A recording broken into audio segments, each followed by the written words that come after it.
The elevated train screams against the wet brick of the warehouse across the street, a metallic shriek that cuts through the hiss of the rain.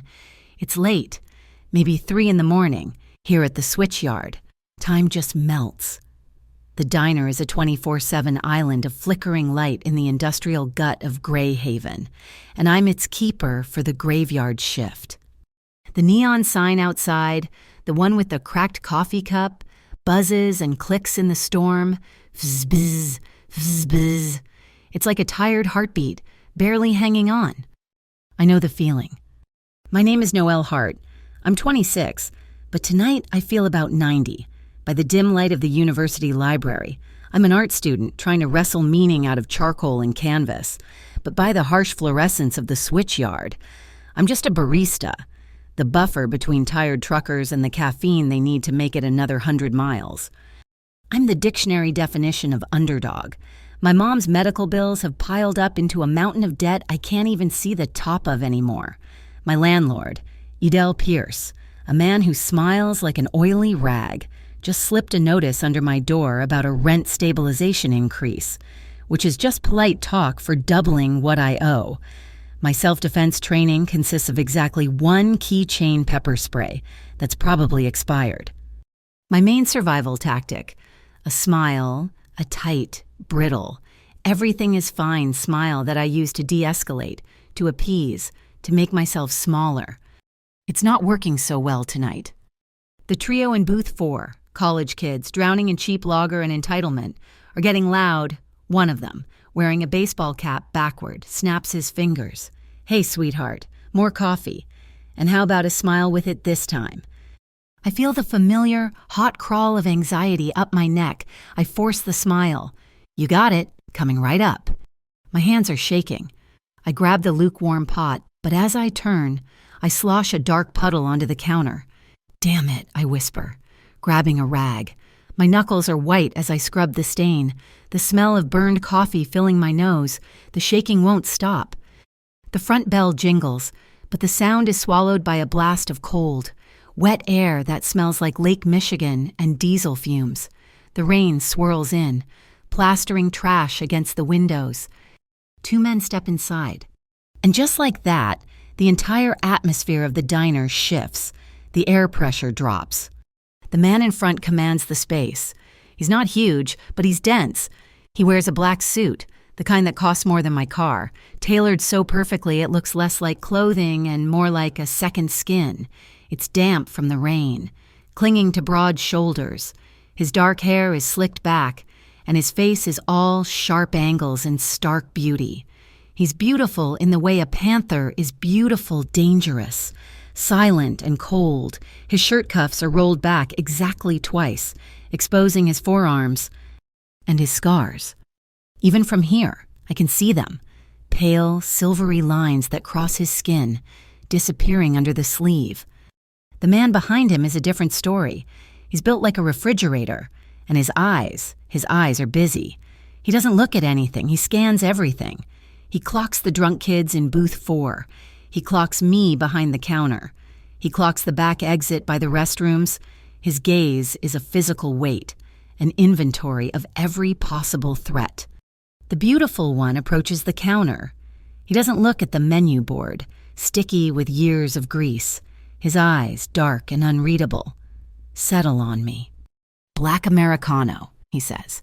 His voice is low, precise, without a trace of the flat Midwest accent that fills this diner. 2 shots. Sure, I manage, my voice sounding thin. I turn to the wheezing espresso machine, my hands still trembling as I lock the portafilter in place. I can feel him watching my every move.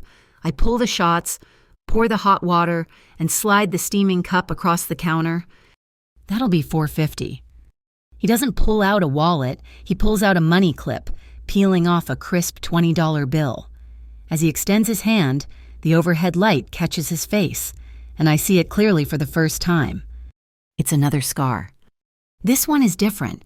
It's a thin, pale line that starts near the high arch of his cheekbone and pulls down, ending just beside the corner of his mouth. It creates a permanent, tiny kink in his upper lip, like the ghost of a crooked smile. And I laugh. It just escapes, a short, stupid, high-pitched hiccup of a laugh. The world stops. The drunk guys go silent. The man behind him tenses, his hand moving slightly inside his jacket. My face burns. Burns. Oh my God, I stammer, my hands flying up to cover my mouth. I'm so sorry. I wasn't laughing at you. I was thinking about my latte art from earlier. It was a disaster. I tried to make a leaf and it looked like a potato. My voice trails off. I'm babbling. He just continues to look at me. There's no anger in his eyes, no offense, just a quiet, unnerving curiosity. He tilts his head, just slightly, like I'm a puzzle he's idly considering. Want to know how I got them? He asks. His voice is perfectly dry. My heart hammers against my ribs so hard I feel it in my throat. This is it. This is the moment the ground gives way. The intersection of my tiny, desperate world and whatever world he belongs to. Before I can form a single word, a different kind of trouble flares up in the back corner. Bram Kittredge. I despise Bram. He's a parasite in a cheap suit, a loan shark for the digital age. He hangs around the switchyard nursing a single flat soda for hours, preying on the desperate.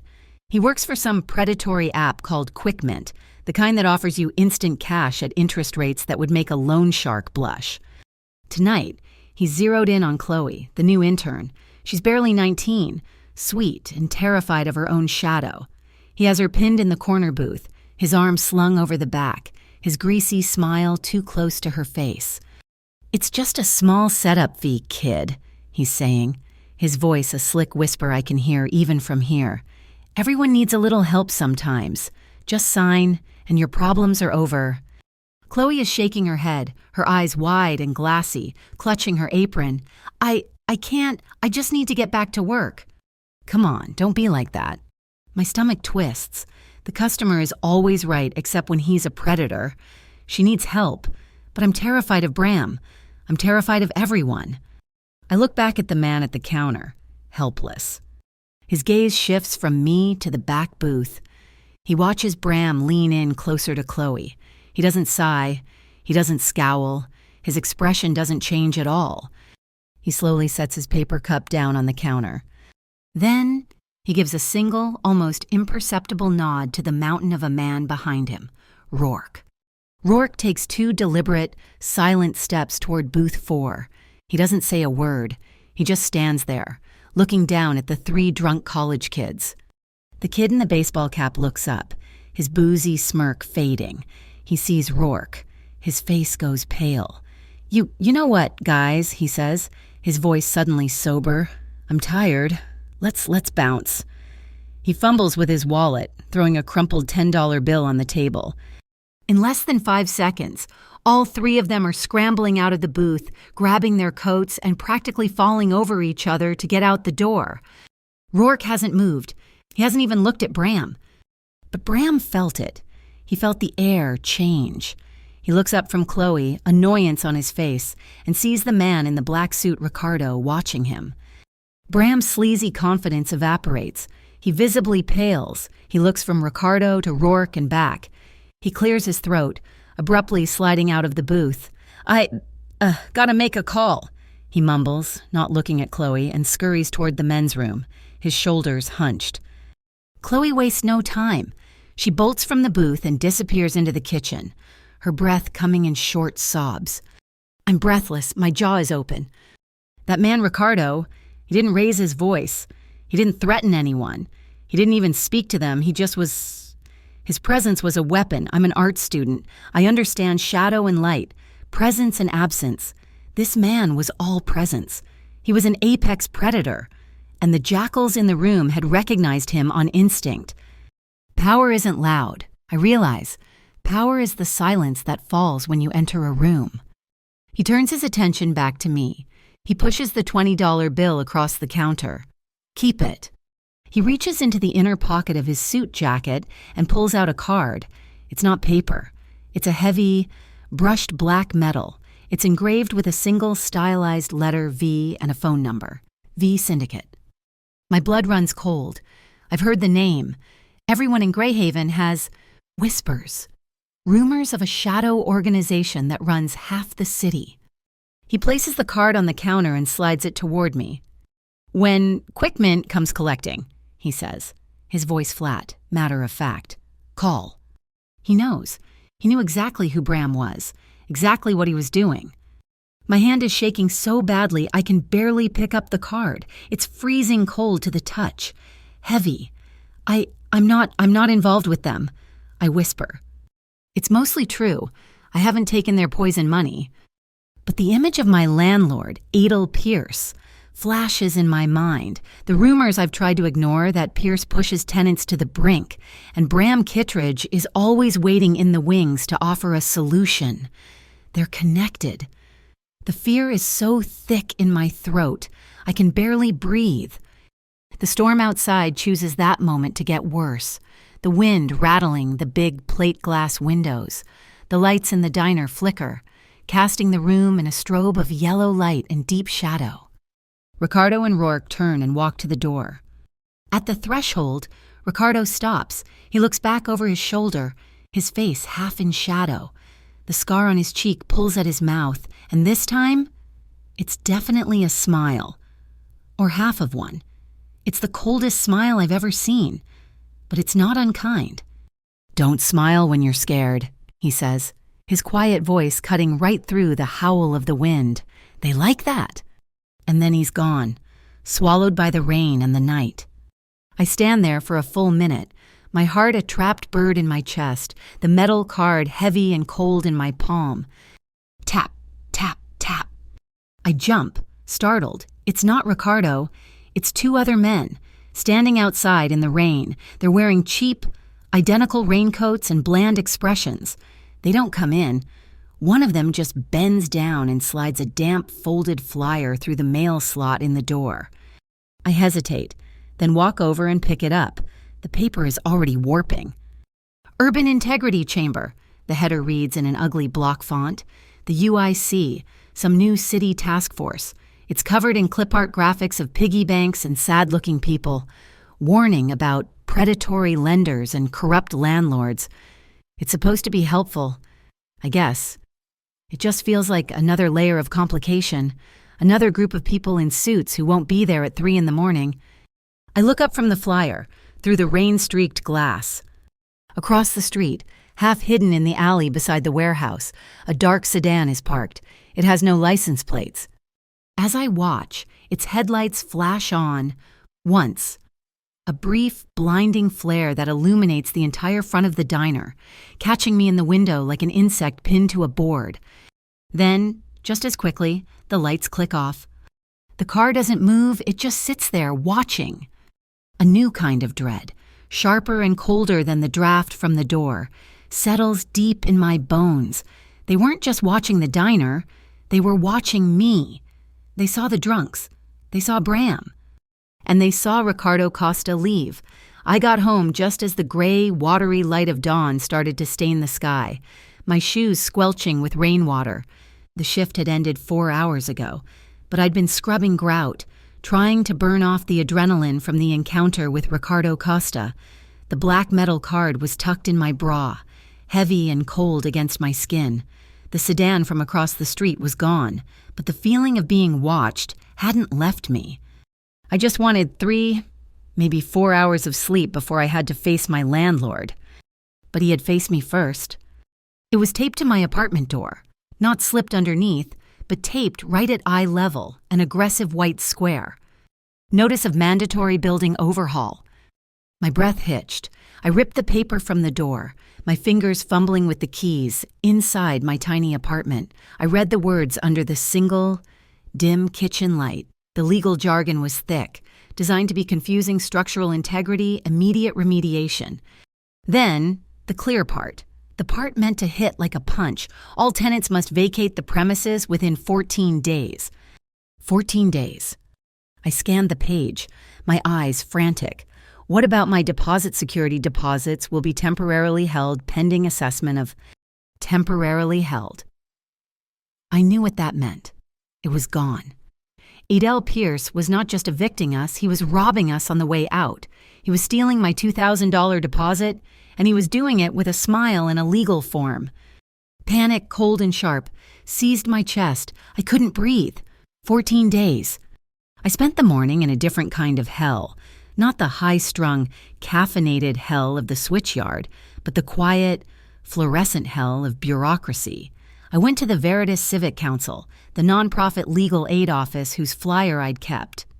The office smelled like damp files and instant coffee. A caseworker named Michael, who looked as tired as I felt, listened patiently. He nodded, his face grim. "It's happening all over the Harbor District. Miss Hart, Edel Pierce is efficient." "But it's not legal." "Right," I pleaded, holding up the notice. 14 days. He can't just... He can if he claims structural hazard. It's a loophole. He tapped the UIC flyer I'd brought from the diner. That new task force. The Urban Integrity Chamber. They've got a program for this, but what? They need a smoking gun. You can't just fight the eviction. You have to prove why you're being evicted. You need hard proof of collusion between Pierce and a lender, like that Quickman outfit. My blood ran cold, the very name Ricardo Costa had warned me about. If you can prove Pierce is forcing tenants into default so that Quickmint can seize their assets, then the UIC has a case, Michael explained. But without that, I'm sorry. It's just your word against a landlord with a team of lawyers. I left with a pamphlet on tenant rights that felt as useful as a paper umbrella in the storm outside. I was so lost in my head, so buried in the map of my own defeat that I took the shortcut home. The alley between the laundromat and the bodega. It was a stupid rookie mistake. Well, Miss Hart, just the lady I wanted to see. Bram Kittredge stepped out from behind the dumpster, blocking my path. He wasn't alone. 2 men, both wearing identical black windbreakers, flanked him. They were big, solid, and had the same dead-eyed expression as the fish in the bodega's icebox. My heart didn't just jump. It tried to climb out of my throat. I backed up against the wet brick wall. "I heard about your little housing trouble," Bram said, his voice oozing fake sympathy. He took a step closer, and I smelled the stale cigarettes on his breath. Terrible, just terrible. But you know, I'm in a position to help. "I don't want your help, Bram," I said, my voice shaking. "Oh, it's not help. It's a loan, an extension package. We call it. Covers your deposit on a new place. First month's rent, moving expenses, whatever you need. Just a small setup fee." He held out a tablet, the Quickmint logo glowing on the screen. "No?" His smile tightened, the grease turning to venom. "See, I don't think you heard me. Your landlord, Edel, he and I are partners. He really wants his tenants to land on their feet, and he'd be very disappointed if you refused my offer." One of the thugs took a step forward. "Just sign the tablet, sweetheart." I fumbled in my pocket for my phone. I wasn't thinking about the pepper spray. I was thinking about what Michael said. Proof. I'm recording this." I lied, holding my phone up with a trembling hand, trying to hit the video icon. Bram laughed, a short, ugly bark. "You think anyone cares?" The second thug swiped at my phone, but I yanked it back. The first one grabbed my wrist. His grip was like iron. "You're making this difficult." "Let her go." The voice wasn't loud, but it cut through the alley like a razor. Bram and his goons froze. Rourke Quinn, Ricardo Costa's mountain of a man, was standing at the mouth of the alley. He hadn't been there a second ago. He moved with an impossible, terrifying silence. He jerked his head toward the street. "A cab is waiting.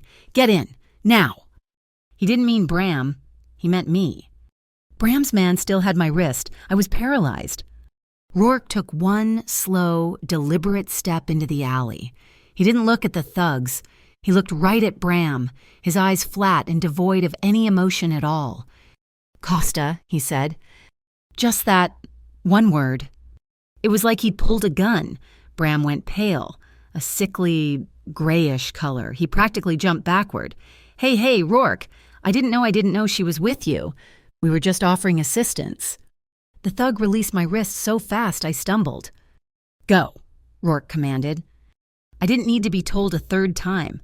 I scrambled past them, my breath sobbing in my chest, and burst onto the street, a black town car, not a cab, was idling at the curb. The back door was already open. I dove inside.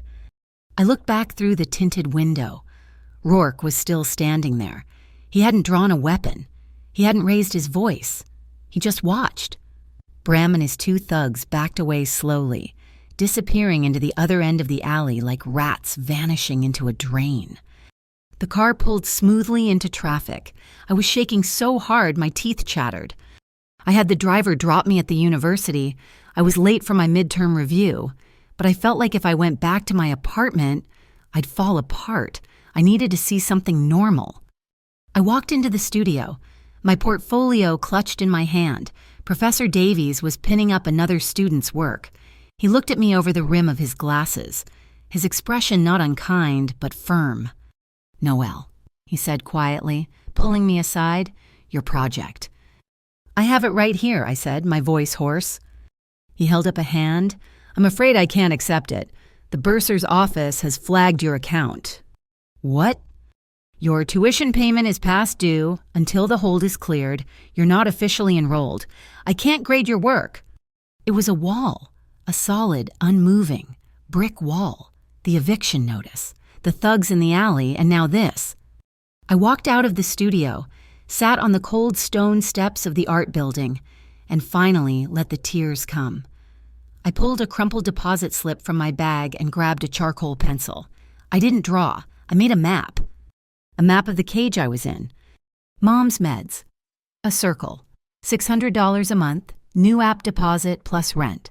A bigger circle. At least $2,000. Probably more. Tuition, the biggest circle. $3,500. I stared at the black, smudged circles. It wasn't a map. It was a prison. Every wall was made of money I didn't have. Every door was locked. My phone buzzed in my pocket. I ignored it, wiping my face. It buzzed again. A text from a restricted unknown number. 7 words. Dyer Square Park, 9 p.m., bench 6. It didn't need a name. At 8:55 p.m., I was there. Dyer Square Park was a sad patch of dead grass and cold iron benches, cut in half by the clattering streetcar line. The air was cold, smelling of the lake and damp earth. He was already there, sitting on bench 6, under the flickering yellow gas lamp. Ricardo Costa. Tonight, he wasn't wearing the flawless suit. He wore dark trousers, boots, and a heavy dark wool coat with the collar turned up. He looked less like an executive and more like a ghost, perfectly at home in the shadows. I sat on the opposite end of the long bench, a good 6 feet of space between us. I clutched my thin jacket. We sat in silence for a long time. The only sound was the clack-clack hiss of the streetcar as it rounded the perimeter. He didn't look at me. He was watching the streetcar pass, its windows full of yellow light and tired faces.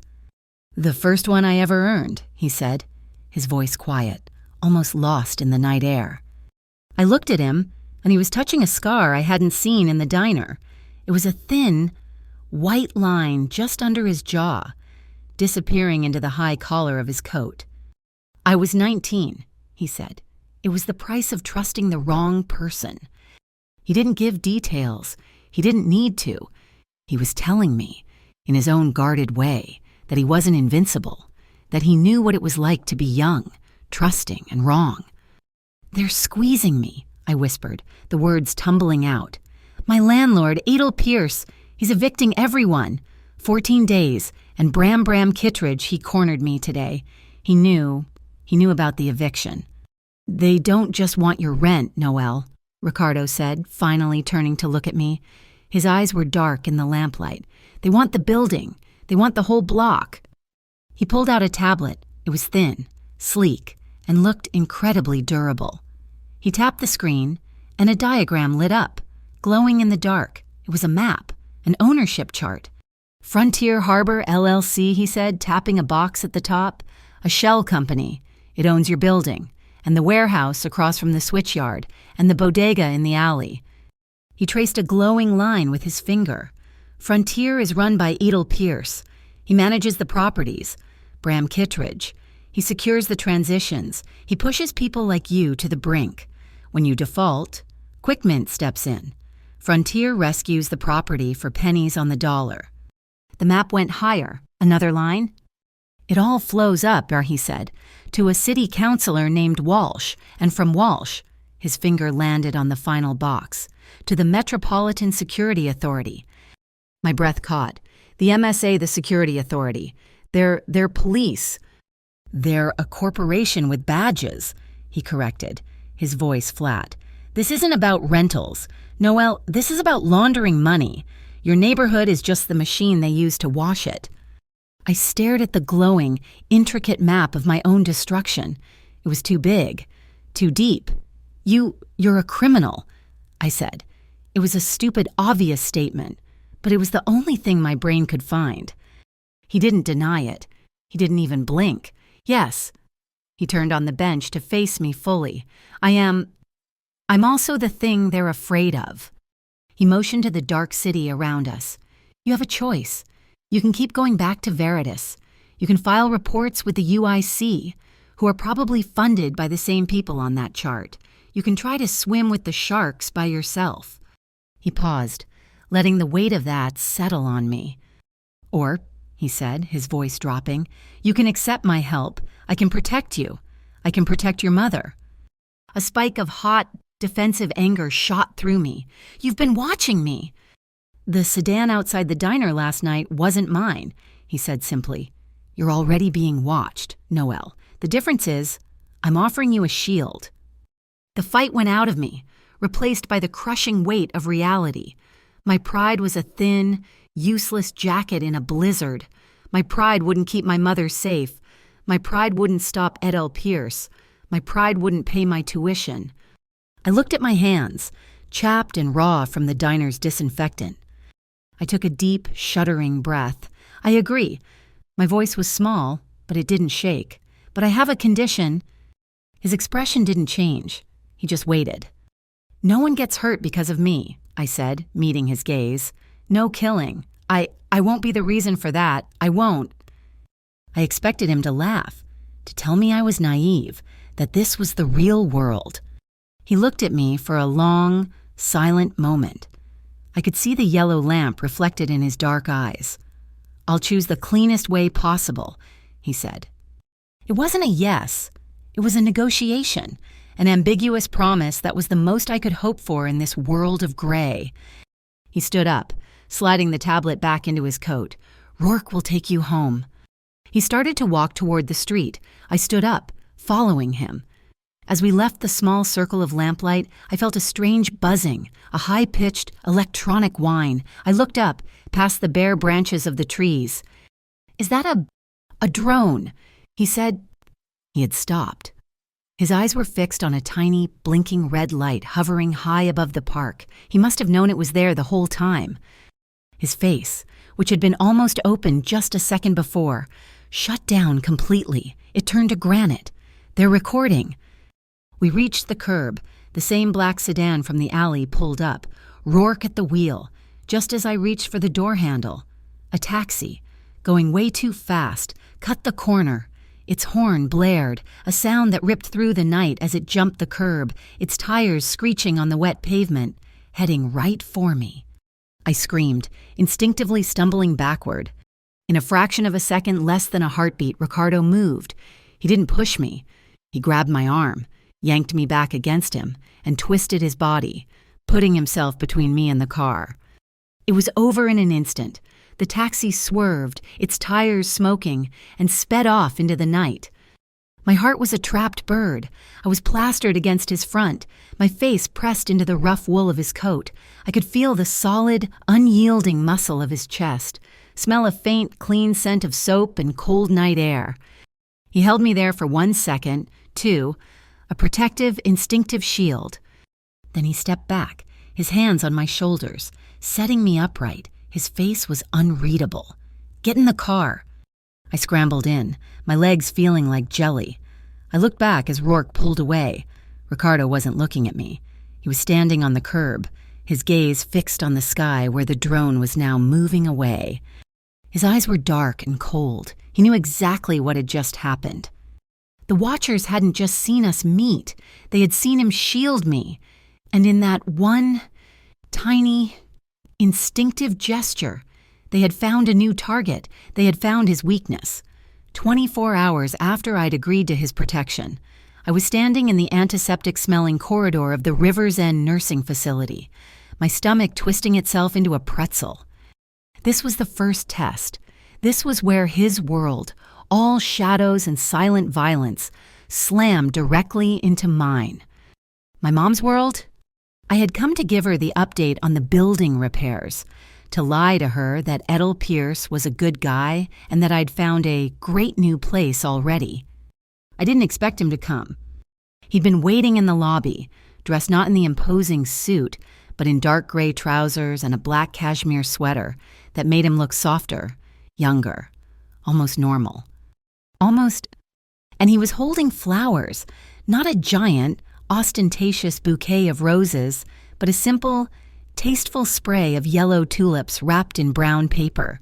It was so normal that it was the most bizarre thing I had ever seen. "You can't come up," I'd hissed, my face burning. This is my mom." "She's the first person they'd look for," Ricardo said, his voice quiet, unbothered by my panic. "To get to you, I need to see the layout."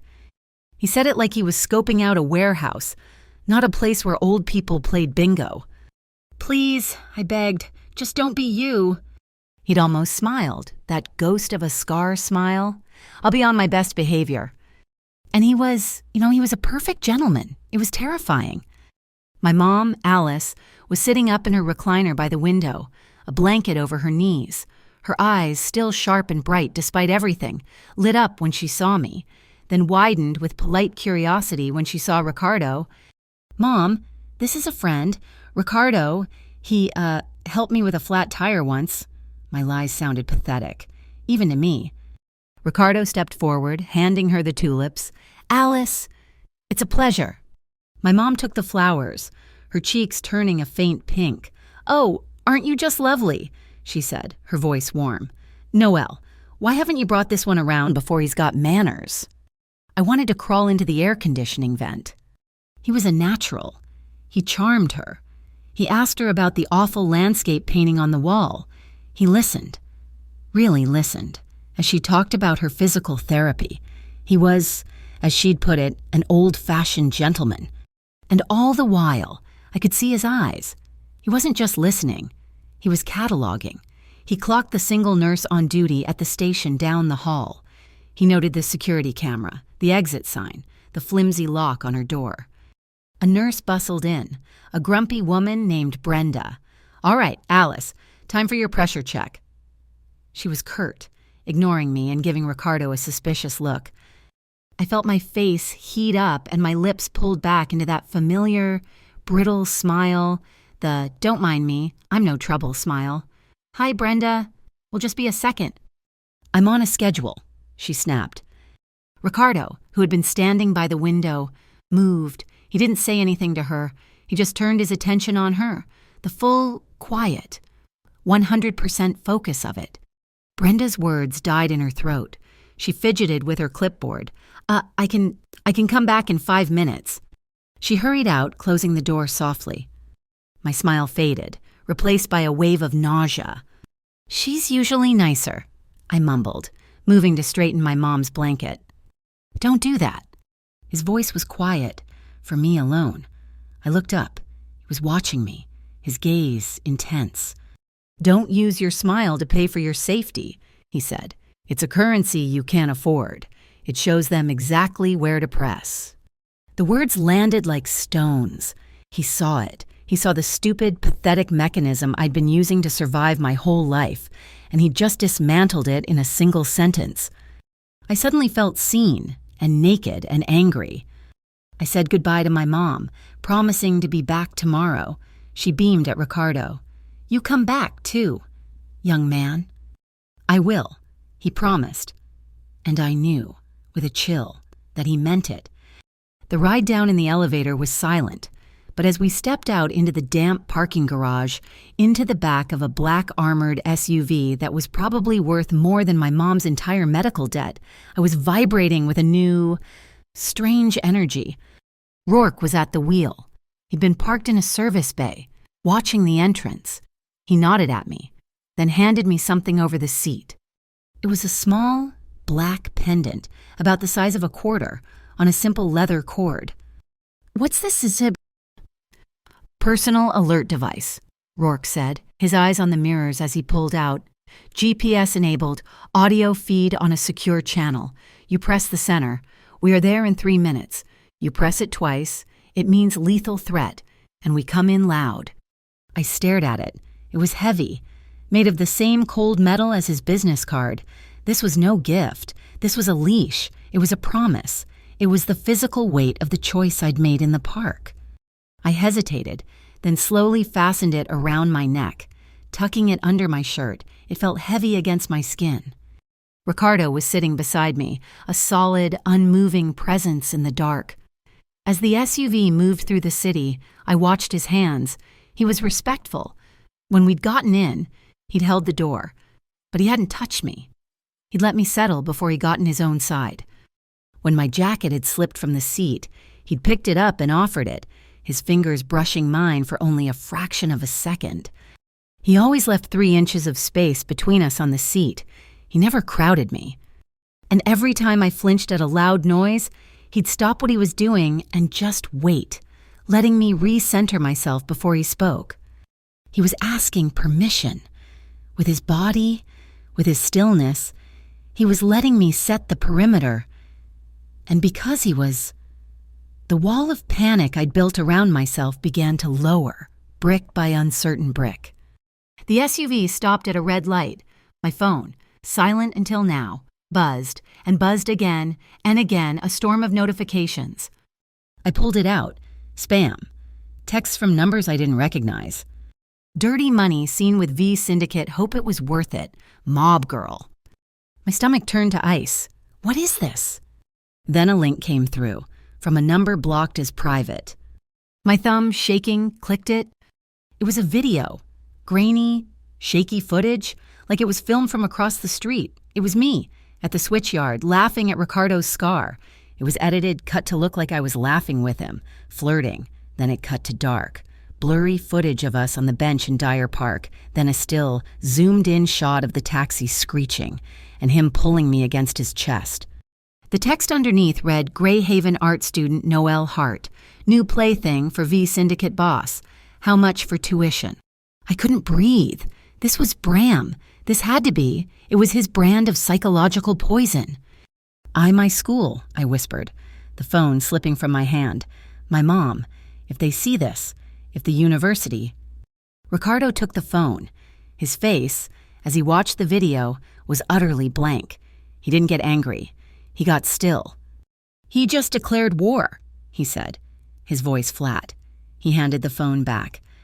I have to go home. What hide? My apartment was the first place they'd look. Ricardo turned to me. He hesitated, for the first time. You can't go back to your apartment, Ian, he said. It's not secure. The drone footage, they know where you are. And now, so does Bram. Where am I supposed to go? I cried, the tears finally coming, hot and frustrated. A shelter they'll find me. Adel will. I have a place, he said, still hesitant. It's temporary. It's safe. It's mine. I looked at him, my heart hammering. Where? The Lantern Hotel? The Lantern. It was a 5-star hotel in the heart of downtown, a massive, historic building that Ricardo's company had restored. It was his flagship legitimate business, his fortress of glass and steel. 20 minutes later, we were pulling into a private underground garage, not the public one, but even here, they were waiting. We stepped out of the SUV and walked toward the private elevator. Flash. A man in a cheap gray suit stepped out from behind a concrete pillar, a professional camera held to his face. Flash. Flash. Rourke moved. He was a blur. He didn't just stop the man. He absorbed him, slamming him against the pillar with a sickening thud. The camera clattered to the ground. Rourke grabbed the man by the front of his jacket, lifting him off his feet. Who do you work for? Rourke's voice was a low growl I'd never heard before. Press, the man wheezed, his face turning purple. You're not press. Ricardo said, his voice deadly calm. He picked up the camera, looked at the press badge hanging around the man's neck. Federal Citizens Bureau, the FCB. He looked at the man. Or is this Ed L. Pierce's new payroll? Ricardo looked at Rourke, then at the camera. He hated this. A public scene. Let him go, Rourke. Rourke looked at him like he was insane, but he dropped the man, who collapsed, coughing. Let's go, Ricardo said to me, his voice tight. He didn't go for the elevator. He grabbed my elbow and steered me toward a heavy steel door marked Staff Only. Take his memory card, Ricardo said over his shoulder, and his badge. Then let him go. I don't want a scene. He pushed us into a brightly lit service hallway. His hand, which had been on my elbow, moved. It came to rest on the small of my back. It wasn't a grab. It wasn't a push. It was a guide, a placement. His palm was broad and incredibly warm, a solid point of contact against my thin shirt. It wasn't invasive. It wasn't possessive. It was just there, firm, certain, and protective. And my entire nervous system lit up like a switchboard. He guided me through a maze of stainless steel kitchens, past linen closets, and into a service elevator. The doors slid shut, encasing us in a small, wood-paneled box with dim, golden light. The elevator began its smooth, silent ascent. It was just us. The silence was deafening. I could smell the faint, clean scent of cedarwood and soap clinging to him. I was hyper-aware of his proximity, of the warmth still radiating from where his hand had been. I was standing rigid, my arms crossed, probably trying to force that stupid, shaky smile onto my face again. He was watching me. Still smiling, he asked, his voice low. I looked at him. At the man who had just dismantled a federal agent or a corporate thug in his parking garage. The man who had a car bomb scar. The man who was my only shield. The words came out before I could stop them, small and breathless, but true. When you're standing here, blocking the wind, I said, meeting his gaze. I don't need to. His expression flickered, the slightest softening around his eyes. He'd heard what I'd really said. I trust you. The elevator dinged, and the doors opened onto a plush, silent hallway. He led me to the last room, the penthouse suite. He swiped a black key card, and the door clicked open. He pushed the door open, revealing a room so vast and beautiful it didn't seem real. Floor-to-ceiling windows showed the entire glittering expanse of Greyhaven, 1,000 feet below. I stepped inside, stunned. He remained in the doorway. I turned. He was just standing there, on the threshold. He was looking at me, and I could see the internal debate. He wanted to come in. He wanted to check the windows, the other rooms. He wanted to finish the job, to make sure I was secure. But he stayed in the hall. He was giving me the choice. He was giving me the space. He was proving, in that one small, powerful gesture, that he was not Bram. He was not Adele. He was not a man who took... That self-control, that deliberate pause, made me feel safer than the reinforced steel door ever could. The North Line Circle, he said, breaking the silence. His hand went to his chest, just over his heart. They left a package in my car. About 5 years ago, this, he touched his chest, is from a piece of the windshield. He was sharing another piece of himself, another scar. I finally found my voice. It was barely a whisper. Why are you still alive? I wasn't asking about the bomb. I was asking everything. How, after all of this, after a life of this, was he still standing here, in one piece, while I was falling apart after just 2 days? He looked at me, and his gaze was so direct, so heavy it felt like a physical touch. Because, he said, his voice rough, I have someone worth returning to. He didn't say my name.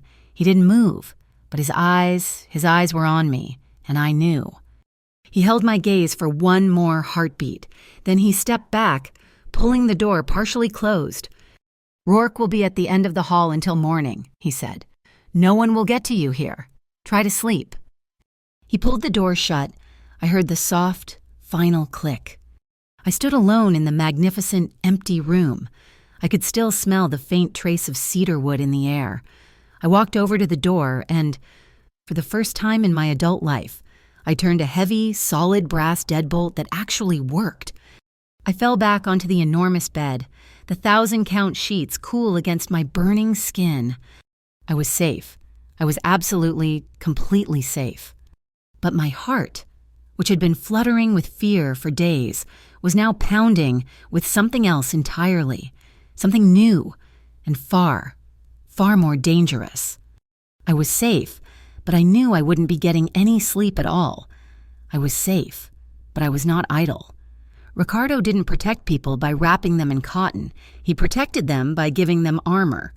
The penthouse at the Lantern had become my fortress, my art studio, and my war room. The next morning, Rourke picked me up, not in the armored SUV that screamed Mafia, but in a dented, anonymous gray sedan that blended in with the morning traffic. We drove to the Port District, to a massive stone building that smelled like old paper, dried glue, and 100 years of dust. The Greyhaven Port District Archive. They digitized everything from 1995 forward, Rourke said, his voice a low rumble in the cavernous, silent room. The only light came from green-shaded lamps on long, wooden tables. People are lazy. They never look at the hard copy. We're going to the sub-basement. We're looking for 1989. For 3 hours, we were ghosts, breathing in the dust of the city's past. We found the ledgers. They were massive, cloth-bound books so heavy I could barely lift them. Rourke pulled the property tax files for Edel Pierce's holdings. I unzipped my art bag and pulled out a pack of thick, chisel-tip markers, red, black, blue, and green. Rourke raised an eyebrow. "I can't see the connections in spreadsheets," I said, my voice sharp with focus. "My brain works in images." I taped 6 large sheets of archival paper to a damp brick wall. I drew Edel Pierce in the center, a thick, black, jagged square. I used red for the shell companies I knew, blue for the property addresses, and green for every corporate officer listed. My art, the thing I thought was a useless luxury, had just become a weapon. I wasn't drawing a portrait. I was mapping a conspiracy, connecting the dots of their greed. And then I found it. It was a line item in a 3-inch thick ledger, a capital improvement authorization for my apartment building, a full structural repair, dated 1991. "Rourke," I said, my voice hushed. He was at my side in an instant. "What?" "Look, this repair, it was authorized and paid for by the city, but it was paid to a company called Civic Forge Partners." "A shell company," Rourke said, his eyes scanning the page. "Look at the signature," I said, my finger trembling as I pointed to the approval stamp, the inspector who signed off on it. Rourke took a photo with his phone, zoomed in, and ran it through a database. His face, usually so impassive, hardened. "Well, I'll be," he whispered. "Councillor Walsh, back when he was a junior commissioner on the Greyhaven Infrastructure Committee?" "That's it," I said, the adrenaline making me feel lightheaded. "That's the link. That's the proof of collusion. They've been working together for decades." I immediately scanned the document and sent it to Michael at Veritas Legal Aid. I felt a surge of triumphant energy. I wasn't a barista. I wasn't a victim. I was a researcher. I was a fighter. My phone rang an hour later. It was Michael. The triumph vanished. His voice was tight with stress. "Noelle, this is incredible. It proves a pattern. But what?" "A 30-year-old document won't stop a summary eviction tomorrow," he said, frustration in his voice. "The judge will say it's irrelevant. We need a human witness. We need someone, today, who will sign an affidavit stating that Edel Pierce, or his agents, personally threatened them and directly steered them to Quickmint. Without that, we don't have a case." My heart sank. Everyone is terrified. "Michael, they're being threatened with eviction in 14 days. "I know," he said, "but that's the bar. We need a witness." I hung up, my mind racing. I knew one person. "Mr. Hollis, apartment 3B. He was a retired history teacher. He'd lived in that building for 40 years, long before Pierce bought it. He was proud, stubborn, and hated what was happening. I called him from Rourke's car. I explained everything, my voice low and urgent. He was silent for a long moment. I heard his clock ticking in the background. That man, Pierce, Mr. Hollis said, his reedy voice firm with conviction. He is a parasite. He's destroying our home, piece by piece. Yes, Miss Hart, I will be your witness. I will sign whatever you need. Tears of relief pricked my eyes. Mr. Hollis, thank you. Stay in your apartment. Don't open the door for anyone. I'll have the lawyer, Michael, come to you right now. I'm not afraid of that grub, he said, and hung up. I told Rourke. He just nodded, his jaw tight, and put the car in gear. That evening, I was pacing the penthouse. The high-altitude quiet was making me jumpy. Ricardo found me by the windows, staring down at the city lights. We have a witness, I told him, trying to keep the pride out of my voice. A man named Mr. Hollis. He's going to sign an affidavit. Ricardo watched me, his expression unreadable, as if he were trying to calculate a risk. Before he could speak, the suite door opened, and Rourke entered without knocking. His face was grim. He's gone.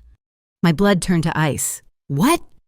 Hollis, Rourke said, his voice flat. His neighbor in 3C saw it. A black sedan, no plates, pulled up 30 minutes ago. 2 men in dark suits invited Mr. Hollis to come with them. He got in.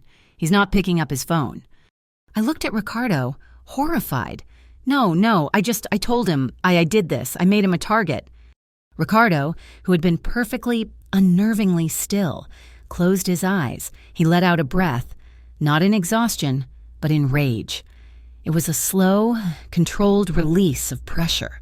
When he opened his eyes, the coldness was gone, replaced by a dark, dangerous fire. They put their hands on a civilian. He growled. The voice was deep, resonant, and stripped of all its polish. It was the voice of the man from the V Syndicate. He turned to Rourke. Activate logistics. Full surveillance on every MSA precinct, every ER, and every property Walsh owns. Find him. We didn't have to wait long, but the news didn't come from Ricardo's network. It came from a local news alert that popped up on my phone 2 hours later. Southridge County Hospital reports an elderly man. Arthur Hollis is in critical condition after an accidental fall down a flight of stairs at an unsecured municipal construction site. I read the words, but my brain couldn't process them. Accidental fall. The phone slipped from my hand. The room started to spin. Oh my God, I whispered, backing away until I hit the cold glass of the window. I did this. I called him. He was safe. And I fed him to them. This wasn't a game. This wasn't a diagram on a wall. A good man, a history teacher, was dying. The guilt was a physical thing, a heavy, crushing weight on my chest, collapsing my lungs. I slid down the window to the floor, wrapping my arms around my knees, choking on a sob that had no sound. I didn't hear him move. He was just there. His hand landed on my shoulder. It wasn't a pat. It wasn't a gentle rub. It was a solid, heavy, warm weight. It was an anchor. It was a statement. I am here. You are not floating away. This is not your fault, Noel, he said, his voice quiet but absolute. I called him, I wept, the tears finally breaking free, hot and shameful. I told him to fight. He was already in the fight, Ricardo said, his hand tightening just enough to let me know it was real. You just gave him a flag to carry. They hate the flag. They don't hate you. He didn't try to pull me up. He didn't offer platitudes. He just knelt beside me, his hand on my shoulder, a silent, immovable object in my hurricane of guilt. And for the first time, I didn't just accept his protection as a bad bargain. I needed it. I leaned sideways, just an inch, until my head rested against the solid muscle of his thigh, and I let myself shatter. He just stayed, an anchor in the dark. The grief burned out, leaving something else in its place, something cold and hard, rage. I wiped my face, my hands shaking. I looked up at him. How do we make them pay? He looked at the diagram of my marker-drawn map, which Rourke had brought back and pinned to the wall. Not in the alleys, they're too messy. Not in the courts, they own them. He tapped the center of the chart. We hit them in the wallet. Rourke, who had been working silently at the desk, spoke. We found their drain. Bram isn't just signing people up for loans, he's making them sign data-sharing contracts. It's a trap. If they sign, QuickMint gets their data. If they refuse to sign, an anonymous complaint about their apartment gets filed with the utility board, and their power and water are cut off for emergency inspection. He gets them either way. And the money, Ricardo asked. It all gets washed through here, Rourke said, turning a monitor. A new NFT marketplace. Canvas Parlor. It's a joke. They're buying digital art from themselves with QuickMint's profits and selling it to offshore accounts tied to Civic Forge. Ricardo looked at me. The heat in his eyes was back, but now it was a focused, calculating beam. You're an art student. I stood up, my legs wobbly, but my mind clear. Yes. I need you to paint, he said, digitally. Rourke needs a bait painting, something that looks plausible, something they'll want to buy. He's going to embed a tracer in the code. We're not just going to stop the laundering. We're going to expose the bot network they use to inflate the prices. For the next 6 hours, I didn't sleep. I worked on a high-spec laptop. I painted. I poured all my grief and my rage onto the digital canvas. It was an abstract, full of shattered gray lines and a deep, angry, bleeding red. I called it Hollis. Rourke embedded his code, and we uploaded it from a fake artist account. We watched for an hour, nothing. Then ping. Sold, Rourke said. $10,000. Another ping. Sold again. $25,000. And again, $70,000. Why, we're in, Rourke said, his fingers a blur on the keyboard. The bots are live. They're all running through a single, encrypted server. And that server is beautiful. It's physically located in the sub-basement of the MSA headquarters. We had them. The digital thread connected all of them. Ricardo was on the phone with his legal team, the high-powered Lexium firm, speaking in low, clipped tones, arranging the strike. And then the private elevator to the penthouse dinged. Rourke was at the door instantly, his hand inside his jacket, peering through the peephole. MSA, he hissed, backing away. 6 agents and Harlan Pike. Ricardo ended his call. He walked to the door, perfectly calm, as if he were expecting pizza. A heavy fist pounded on the door. Thud, thud, thud! Ricardo opened it. Harlan Pike stood there, a thin, satisfied smirk on his face. He held up a badge. Ricardo Costa, we're conducting a security check. We've had a report of an unauthorized data mining operation originating from this hotel. He was trying to flip our script. Do you have a warrant, Inspector? Ricardo asked, leaning against the doorframe, blocking the entry. We have a municipal order, Pike said, shoving a paper forward. That's not a warrant. Ricardo didn't budge. Just then, the second elevator dinged, the doors opened, and 3 men in suits that cost more than my tuition stepped out. Inspector Pike, the lead lawyer said, his voice dripping with condescending authority. I'm Aaron Jeffries from the Lexium firm. We represent this hotel. That order is for a public utility inspection, not a private penthouse raid. You and your men will wait in the lobby while we review this. If you take one more step, we will file a multi-million-dollar lawsuit for damages and harassment against the city, the MSA, and you, Harlan, personally. Pike's smirk vanished. He was trapped. He couldn't force his way past Ricardo, and he couldn't fight Lexium. He gave Ricardo a look of pure, unadulterated hatred. This isn't over. It is for tonight, Ricardo said, and quietly closed the door in his face. He turned to me. The room was electric. They're desperate, he said. That means we're close, but they're also sloppy. They'll stop using scalpels and start using hammers. They'll come at you. Rourke's phone buzzed. He looked at the screen, and his face went white. He turned the phone to me. It was a live feed from the security camera in my old apartment's garage. My car, my beat-up 20-year-old hatchback. A figure in a dark hoodie was standing next to it. He raised a can of spray paint. In slow, deliberate red letters. He painted across my windshield. "Smile now, cry later." They had taken my home. They had hurt Mr. Hollis, and now they were defiling my past. That night, the garage under the lantern was a different kind of war zone. Pike, furious at being blocked, had leaked the hotel's location to the press. When Rourke tried to move me to a different car, a dozen paparazzi swarmed us, their flashbulbs exploding like small bombs. "Noelle, is it true you're Costa's new girl? Did the V Syndicate pay off your tuition? Look here, Noelle." I froze, blinded, panicked. My hand flew up to shield my face, my lips pulling back in that old, familiar, terrified grimace. "Don't." The voice cut through the chaos. Ricardo was there. He'd come from the service entrance. He didn't just step in front of me.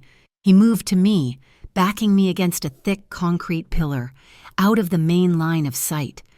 He planted his hands on the pillar on either side of my head, caging me in. His body was a solid wall, shielding me from the flashes, from the noise, from the entire world. His back was to the cameras, his face inches from mine. I could feel the heat radiating from him. I could see the pulse in his neck. His breath was cool and steady, fanning my cheek. "This is the last exit, Noelle," he whispered, his voice deadly serious. "For me alone. Look at me." I met his gaze. "They won't stop," he said. "They will come for your mother. They will ruin your reputation at your school. They will burn your old life to the ground just to see if I flinch. Are you still in—" I looked into his dark eyes. I saw the man with the scars, the man who had respected my boundaries, the man who had been an anchor when I was drowning in guilt, the man who was giving me the choice, even now. I lifted my chin. My hands, which had been pressed against the pillar, relaxed. "I can't go back," I said. My voice was low, but it didn't tremble. It was a vow. A flicker of something relief, pride passed through his eyes. He nodded. Once. He didn't move. He just looked at Rourke over his shoulder. "Get her in the car," he commanded, his voice sharp with new authority. "And pass the order. No gunfire in the city. We do this clean. I want everything on Pike, Walsh, and the MSA. I want their bank accounts, their mistresses, their offshore holdings. We are burning them to the ground." He was tying his own hands, giving up his deadliest advantage to keep his promise to me. Miles away, in a dark monitoring room, Harlan Pike wasn't looking at the paparazzi feed. He was watching the old drone footage from Dyer Park. Over and over. He zoomed in on the single, blurry frame where Ricardo had pulled me from the path of the taxi, shielding me with his own body. Pike smiled, tapping the screen. "We found it," he said to the empty room, the soft artery. The penthouse was a gilded cage. After the garage incident, the silence of the suite, 1,000 feet above the city, felt less like safety and more like a different kind of trap. The flashes from the paparazzi cameras were imprinted on the back of my eyelids. Ricardo must have seen it. He watched me pace by the windows for an hour. My hands clenched. "We're leaving," he finally said. "Leaving back to the street." My voice was sharp with panic. "No. Somewhere else." It wasn't a question. He led me back down the service elevator, not to the garage, but to a sublevel I hadn't known existed. We walked through a concrete tunnel that smelled of damp earth and ozone, emerging into a small, private garage. A single vehicle sat there, not an armored SUV, but a vintage, matte black muscle car that looked like a panther at rest. We drove for 20 minutes, away from the glittering downtown, away from the suburbs, and deep into the industrial graveyard of the old port. He pulled up to a chain-link fence topped with razor wire. Rourke was there, as if he'd materialized from the fog. He unlocked a massive padlock, and the fence slid open. We were at an abandoned shipyard.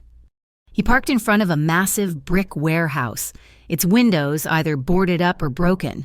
The sign, hanging by one rusted chain, read Greyhaven Maritime Logistics. It looked condemned. He led me to a small, nondescript steel door and unlocked 3 separate deadbolts. The inside was a cavern. The building was vast, cold and smelled of rust, cold lake water, and oil paint. He hit a switch, and the place wasn't plunged into industrial light. Instead, strings of warm, yellow cafe lights flickered on, draped between the massive steel support beams. He had turned this wasteland into a secret. In the center of the vast space, on a raised wooden platform, was a world I understood, an art studio. Giant canvases, some finished, some blank, leaned against the walls. There were tables covered in sketches, clay, glass-blowing tools, even a potter's wheel. This wasn't a hobby. This was a sanctuary. This was his real fortress. I was speechless. This is yours. This is where I come when the city is too loud, he said, his voice quiet. Different here. He took off his heavy wool coat and tossed it onto a chair. He was watching me, my reaction. I walked, mesmerized, toward a massive canvas. It was a depiction of Greyhaven, but seen from below, as if the viewer were drowning in the lake, looking up at the distorted, bleeding lights of the skyline. It was dark, powerful, and beautiful. You're good, I said, the words inadequate. He walked over to a high stool in the center of the platform, under the warmest pool of light. He undid the buttons on his shirt cuffs and rolled his sleeves up, exposing the scars on his forearms. Then he unbuttoned his shirt, pulling it off. My breath caught. He wore a simple, dark gray undershirt, and his chest and shoulders were a map of the violence he'd lived. The car bomb scar over his heart was puckered and angry. There were others. Small, circular ones, a long, jagged line across his ribs. He tossed the shirt aside and sat on the stool, his hands resting on his knees. He looked vulnerable. He looked like a piece of scarred, classical sculpture. Paint me, he said. I stared at him. What? You're an artist. You see things. I want to know what you see. His gaze was steady, a challenge. Draw me. Draw the scars. Don't laugh. Don't pity me. His voice dropped, became rough. Just look. My hands were shaking. This was a test. This was an invitation. This was trust. I walked to the tables, my legs feeling weak. I found what I needed, a large, bound sketchbook, a stick of willow charcoal. I pulled up a drawing bench and sat, a good 10 feet away from him. I opened to a fresh page. Don't move, I said, my voice coming out surprisingly steady. For the next hour, there was no sound but the shh, shh, shh of the charcoal stick whispering across the textured paper. I didn't draw a mafioso. I drew a man. I drew the tension in his shoulders, the way one hand was clenched slightly tighter than the other. I drew the line of his jaw, the slight downward pull of the scar on his cheek.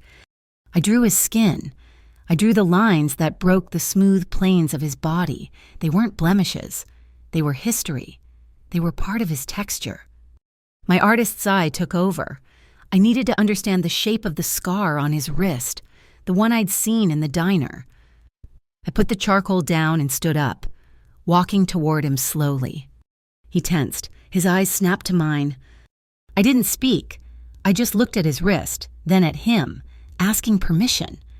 He gave a single, terse nod. My hand was trembling. I reached out, my fingers barely brushing his skin. I traced the pale, silvery line. It was slightly raised, the skin smooth and foreign. Under my touch, a muscle in his forearm jumped a violent, involuntary flinch, but he didn't pull away. He held perfectly still, his jaw tight, allowing me this proximity, this exploration. This vulnerability was more profound than any confession. I let my hand rest there for a second, feeling the heat of his skin. Sabina, he said, his voice quiet in the vast, empty building. I looked up. What? My back, he said. I couldn't see it from where I stood, but I knew he was referring to one I hadn't sketched yet. My sister, she was 14, a rival group, the North Line Circle. They thought they could use her to send a message. I was slow. The knife was meant for her. He was giving me one of his stories, to trade for my touch. I moved my hand from his wrist. I stepped back. I have one, I said, my voice small. Here. I pointed to a tiny white dot on my kneecap. 10 years old, my first two-wheeler, a blue Schwinn. I took a corner too fast, hit a patch of gravel, flew over the handlebars, busted my knee open. He looked from my face, down to my knee, and then back to my face. A kid from the suburbs falling off her bike, a kid from the streets taking a knife for his sister. Two entirely different worlds, colliding right here in this cold, secret room. And suddenly, we both just understood. We were survivors. Our maps were just drawn on different scales. I went back to my bench. I sketched for another 20 minutes. My hand sure now. I added the shadows, the depth. Finally, I was done. I set the charcoal stick down in its wooden tray. The click of the wood was the loudest sound in the world. The silence that followed was heavy. It was charged. I wasn't an artist and he wasn't a model anymore. We were just Noel and Ricardo. I looked at him. He was already watching me. His gaze wasn't cold. Not here. It was hot. It was a question. He didn't move from the stool, but he asked me everything with his eyes. Will you let me? I gave him the same thing he'd given me, a single, slow nod. He stood up from the stool and crossed the space between us in 3 silent strides. He stopped, just inches from me, giving me one last chance to flee. I didn't move. I didn't even breathe. He raised his hand, not to my face, but to the pulse that was hammering at the base of my throat. His fingertips were rough, calloused, and so warm. He just rested them there, feeling my heartbeat. Then he leaned in. The kiss was slow. It was deliberate. It wasn't the frantic, desperate kiss of a movie. It was certain. His lips were firm, and at first, it was just a gentle, searching pressure. He was tasting me, learning me, the same way I had learned his scars. It wasn't a kiss of passion. Not yet. It was a kiss of recognition. My hand came up, hesitant and splayed flat against his chest. I felt his heart, a solid, steady thump, thump, thump against my palm, right over the car bomb scar. It was so strong, so alive. He responded to my touch, and the kiss deepened. It became a conversation. His other hand came up, not to grab me, not to force me, but to cradle the back of my neck. His thumb stroked the sensitive skin just below my hairline. It wasn't a cage, it was an anchor. The air around us seemed to catch fire, a quiet, contained burn. The world outside, the danger, Bram, the MSA had all dissolved. There was only the smell of his skin, the solid beat of his heart, and the incredible, safe warmth of his mouth. He broke away, but only by an inch. Our foreheads rested together. My eyes were closed. My breath was coming fast, but I wasn't scared. A small, breathless laugh escaped me. It wasn't a nervous tick. It wasn't a shield. It was real. He huffed a quiet laugh in return, the air fanning my lips. "I'm not afraid," I whispered, the words catching in my throat. He closed his eyes, his grip tightening just slightly on my neck. He said nothing, but he breathed me in. A long, slow inhale, as if he'd been starving for air. We stood like that for a full minute, just breathing each other in. He eventually pulled back. Though he kept his hand on my neck, he looked at my sketch pad. He nodded once, as if to say, "You saw me." He led me to an old, worn leather sofa sitting on a faded Persian rug in the corner of the studio. He picked up his coat, but instead of putting it on, he sat and pulled me down next to him, draping the heavy wool coat over both of us like a blanket. I leaned my head against his shoulder. His arm came around me, pulling me securely against his side. His jacket fell to the floor, a discarded piece of armor. We just sat, warm and quiet, under his coat, listening to the wind howl outside the warehouse. This was intimacy. It wasn't the penthouse, it wasn't sex. It was this, breathing the same cold air, sharing a coat, my hand resting on his knee, his arm a solid, safe weight around me. "So," I said quietly, my voice muffled, "what kind of coffee do you really like?" I felt the rumble in his chest as he chuckled. "Black. The diner got that right. But from Ethiopia, Yirgachev." "Seriously," I smiled. total coffee snob. Guilty, he said. What music do you listen to when you draw? Old jazz, I admitted. Nina Simone, Etta James, something with a soul. He nodded against my hair. We just talked about small, normal things, about the smell of turpentine and the color of the sky before a snowstorm. We were building a bridge, plank by plank, across the chasm that separated our worlds. After a while, the comfortable silence returned. He broke it, his voice more serious. Your mother, he said. River's End isn't secure. Not after today. I'm moving her. I tensed. Moving her where she needs. Greenchapel residence, and he said, it's a private facility, high-end. My organization owns the building. The security is absolute. The care is better. She'll have a private garden. She'll be safe. I didn't argue. I didn't thank him. That wasn't what this was. This was a plan, a joint operation. I just nodded against his shoulder. Okay. A sound. A faint, metallic click from the darkness high above us. In a fraction of a second, Ricardo was on his feet, pulling me behind him, his body a shield. He was staring up into the dark rafters. Rourke, he said, his voice a low command. I hadn't even known Rourke was in the building. A shadow detached itself from the deeper darkness by the door. Up high, Gantry 3, Rourke whispered. We heard the sound of running feet on the metal catwalk and then the crash of a side door being slammed open. Rourke was gone, disappearing into the shadows in pursuit.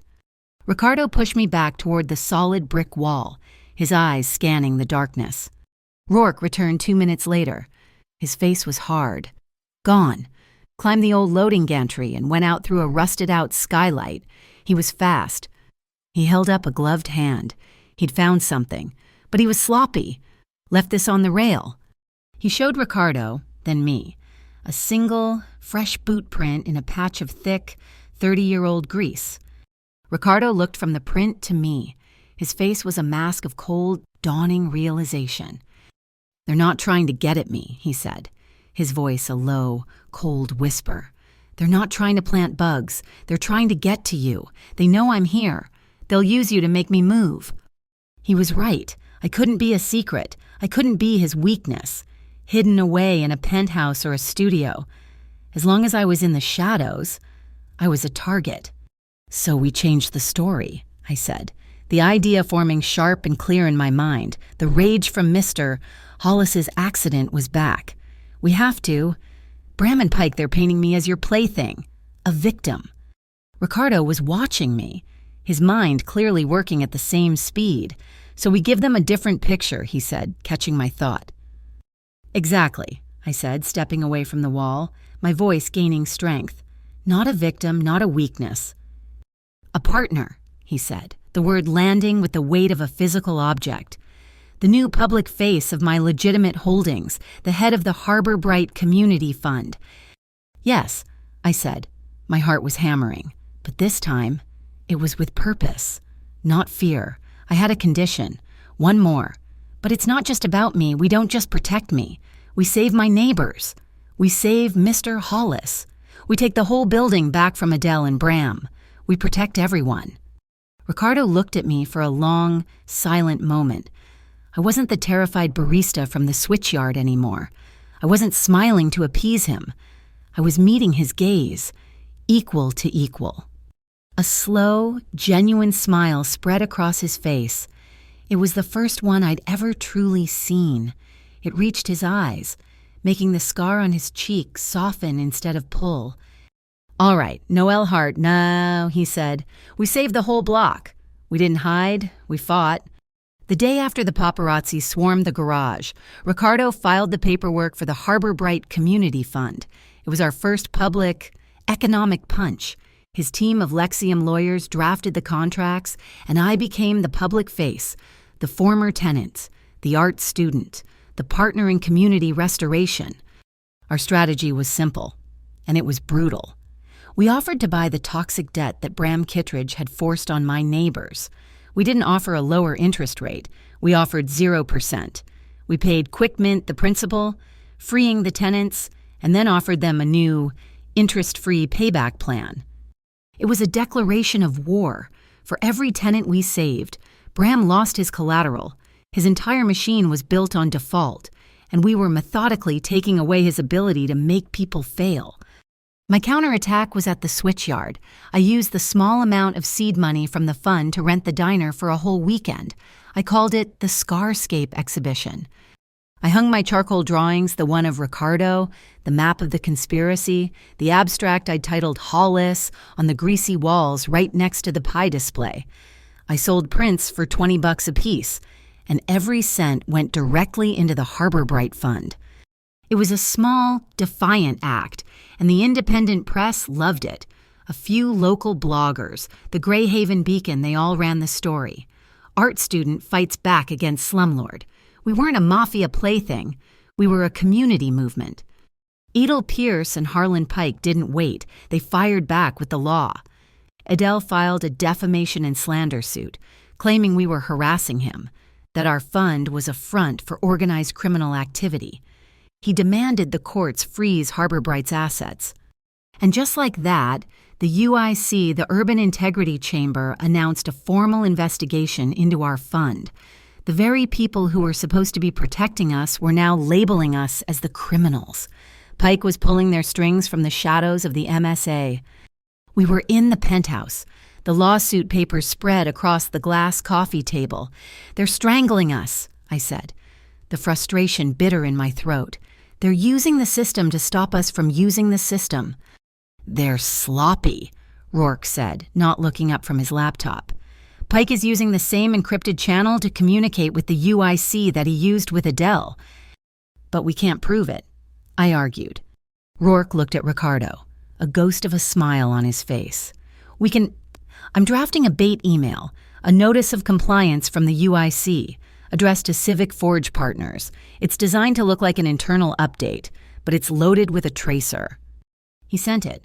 We waited for 2 hours, nothing, then a cascade of alerts. "We got him," Rourke said, his voice quiet. "Adele received it at Civic Forge. He panicked. He forwarded it directly to Bram. And Bram, the idiot, forwarded it again with his own panicked notes attached to Harlan Pike's personal email. He just created a digital chain of command," Ricardo said, a cold satisfaction in his voice. "He tied the landlord, the loan shark, and the MSA inspector together with a bow. Ricardo didn't go to the police. He didn't go to the UIC. He called the editor-in-chief of the Beacon." The next morning, the headline was explosive. MSA Inspector Counselor Walsh and Edel Pierce implicated in racketeering scheme. The data chain Rourke had captured was printed for the entire city to see. The backlash was immediate. The UIC, publicly humiliated, was forced to drop its investigation into us and announce a new, formal investigation into its own corrupt handler, Harlan Pike. We had won. We had won so decisively that I actually slept for 6 straight hours. But we had forgotten one thing: a cornered rat is the most dangerous animal. Bram Kittredge was ruined. His reputation was gone. His connection to Pike exposed. He was desperate. And desperate men hire desperate people. He went to the Northline Circle, the same crew that had given Ricardo the car bomb scar. The Scarscape exhibit was in its final night. The switchyard was packed. We were counting the cash in the register. People were drinking coffee. The atmosphere was electric. Then a high-pitched, piercing shriek filled the room. It wasn't a fire alarm. It was a different chemical sound.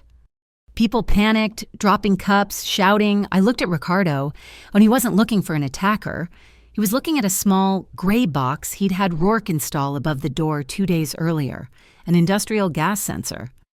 "Oh, everyone out!" Ricardo roared, his voice cutting through the panic. "Now back door and front!" He didn't grab me. He grabbed the elderly woman nearest to him, Mrs. Petrov, and shoved her toward Rourke, who was already holding the front door open. "Move, move, move." I helped Chloe, the intern, pull people out the back. We got everyone onto the street just as the first smell hit me.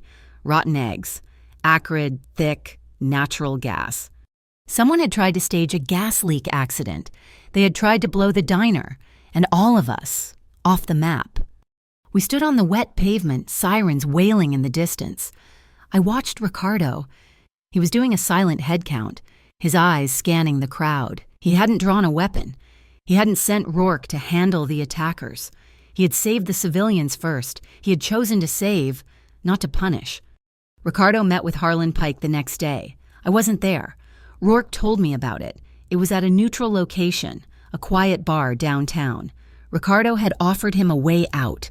Resign, cite health reasons, and the rest of the data, the offshore accounts, the truly damning stuff would stay buried, an honorable discharge from a war he'd already lost. Pike had laughed in his face. "You're getting soft. Costa," he'd sneered, draining his whiskey. "It's the girl. She filed down your teeth." Pike's answer came 12 hours later. I was at River's End visiting my mom. I'd been bringing her good news, telling her the fund was working. As I walked down the familiar antiseptic-smelling hallway to her room, I froze. There, on the brick wall right outside her door, scribbled in thick, white chalk, the kind kids use for hopscotch, was one word. Smile. My blood didn't just run cold, it stopped. He'd been there.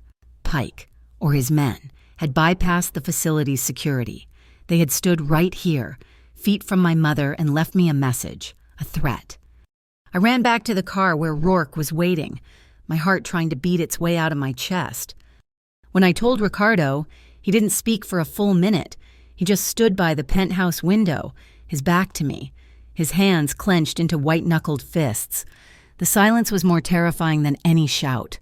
He finally turned, his face carved from ice. He made one call. "Sabina," he said into the phone. "Activate Green Chapel. Full protocol. I'm moving her now." I met Sabina Costa an hour later. She was nothing like her brother. Where Ricardo was a dark, silent shadow, Sabina was a bright, sharp blade. She was tall, dressed in an impeccably tailored navy blue pantsuit, her dark hair pulled back so tightly it looked severe. She met us at River's End with a team of 3 other women, all dressed in discreet, professional attire. "Noelle," she said, shaking my hand. Her grip was like steel. "My brother's hard-headed, but he builds good cages." We moved my mom in under 30 minutes. Green Chapel Residence wasn't a nursing home. It was a fortress.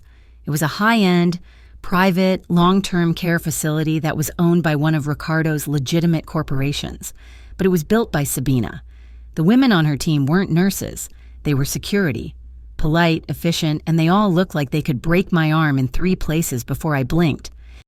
"They look after the female relatives and children of the organization," Ricardo told me quietly, as we watched Mom get settled in a beautiful room that opened onto a private, walled garden. "Sabina's rule, women and children are protected by women." The threat against my mom only made us double down. The final push was a street fair. Right on the block our old building was on. We set up tables, gave away free coffee from the switchyard, and had lawyers from Veritas on site to sign people up for the fund. I was the main event. I had to get on a small, rickety stage and speak. My hands were shaking. I looked out at the crowd of my old neighbors. They looked tired, hopeful, and scared. I saw Ricardo at the very back, leaning against a lamppost, his arms crossed. He wasn't trying to be intimidating. He was just watching, supporting. I grabbed the microphone.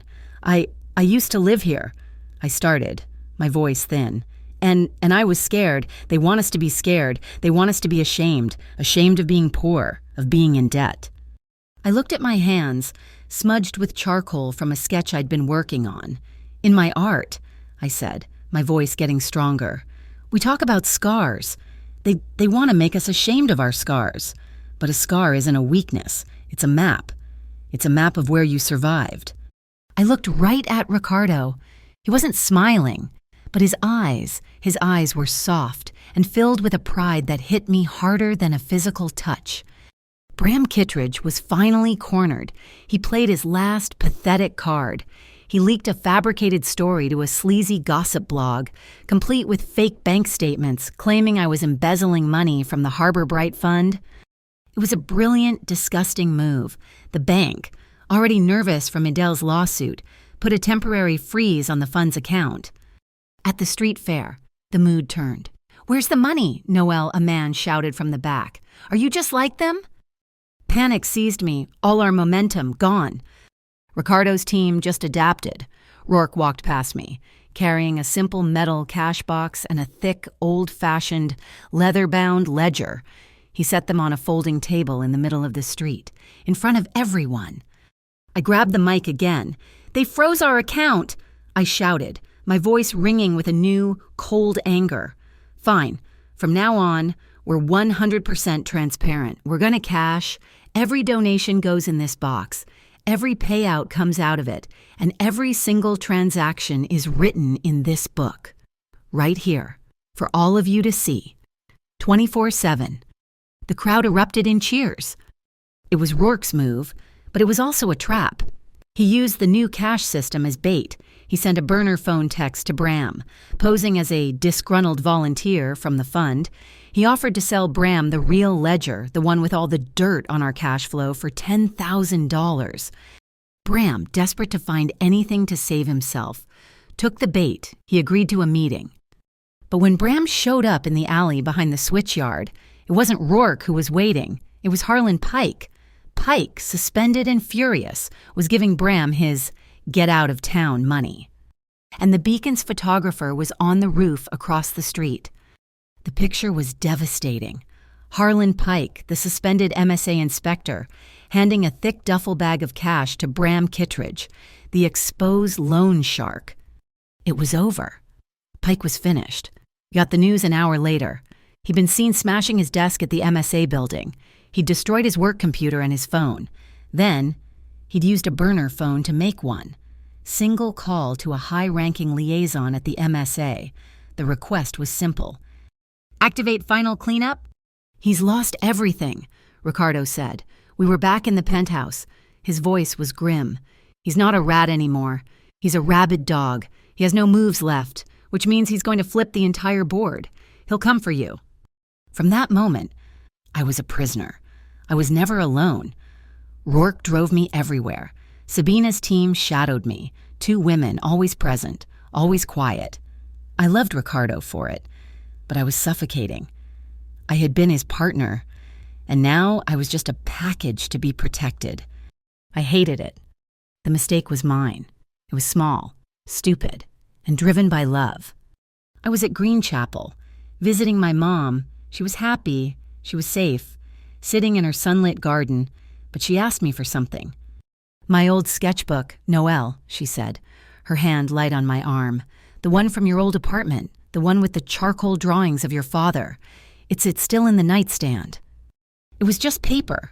It was a stupid risk, but it was her. It was the one thing she'd ever asked me for. After Mr. Hollis, after everything, I couldn't say no. I told Rourke I was going to have dinner with her, that I'd be a few hours, a small, simple lie. It would give me a 10-minute window. I slipped out the service exit Sabina had shown me, the one her team used for supply runs. I wasn't being stupid. I was being careful. I took a regular cab. I had him wait at the curb, the meter running. I ran up to the door of my old, dark apartment building. The street was quiet, too quiet. A white van was parked across the street. Anderson and Sons Plumbing, it said on the side. I didn't think twice. I ran up the steps. The side door of the van slid open with a bang. It wasn't a plumber. It was 2 men in black tactical gear. The smell hit me first, sharp chemical burning my nose, chlorine. I turned to run, my hand clawing under my shirt for the panic pendant Rourke had given me. My fingers found the cold, metal disc. I pressed it, once. I jammed my thumb down again, twice. Lethal threat. But before I could even take a step, a thick, damp cloth clamped over my mouth from behind. The chlorine smell was overwhelming. Liquid fire in my lungs. My legs buckled. The world tilted and went black. The last thing I felt was the cold, hard metal of the pendant against my chest, a desperate, silent signal sent to a world that was already too late to save me. I woke up to 3 things: a low, vibrating hum, the smell of spoiled meat and cold metal, and the absolute, paralyzing cold. My first breath was a gasp. The air was frigid, burning my lungs. I was sitting, not lying down. My cheek was pressed against a rough, metal surface. I tried to lift my head, and pain shot through my neck from the awkward angle. I wasn't just tied to a chair. I was tied in a chair, a heavy-duty metal folding chair. My hands were bound behind me. My eyes slowly adjusted to the dim, blue-white light. I was in a room made of metal, a walk-in freezer, a massive, industrial cold storage unit. The hum was the refrigeration unit.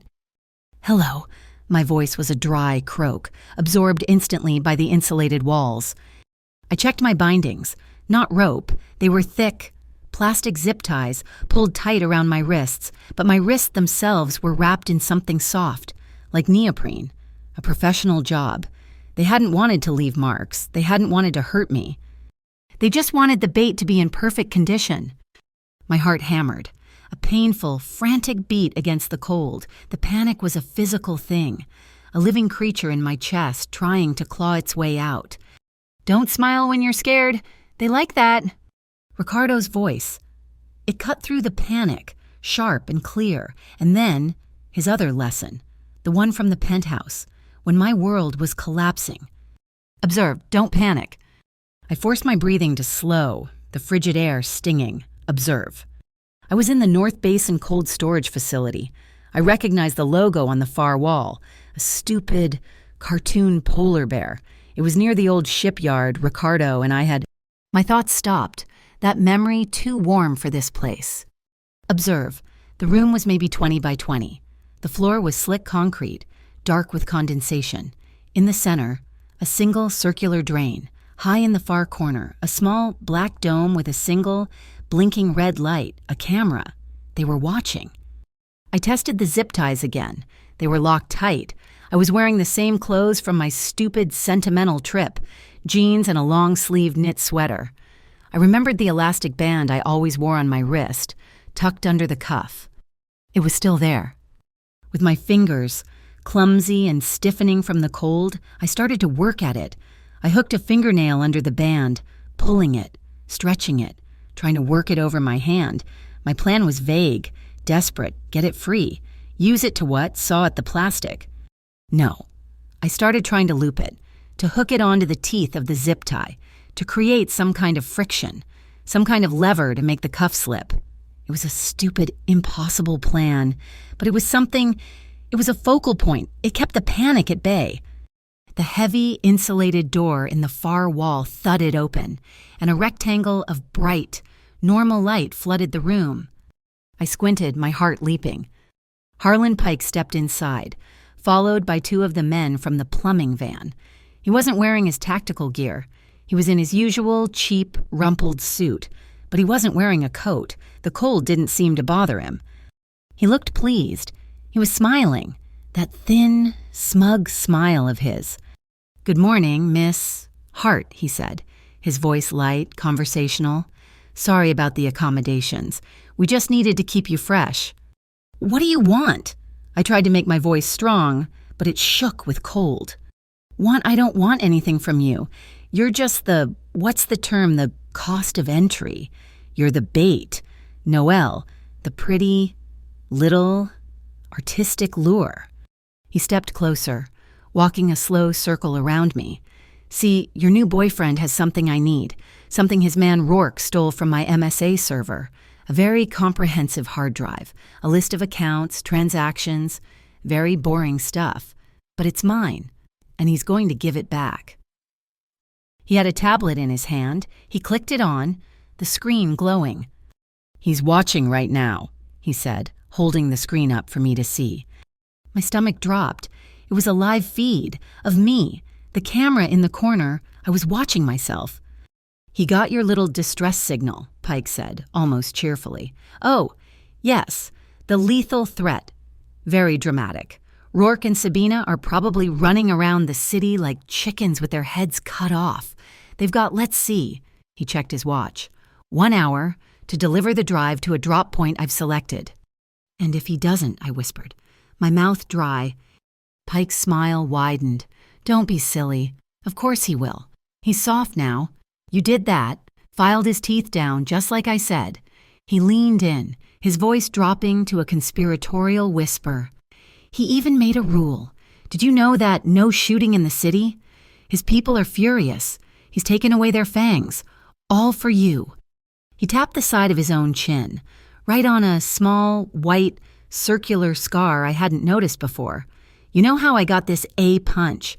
From a man I respected more than anyone. My mentor. He hit me so hard he split my chin.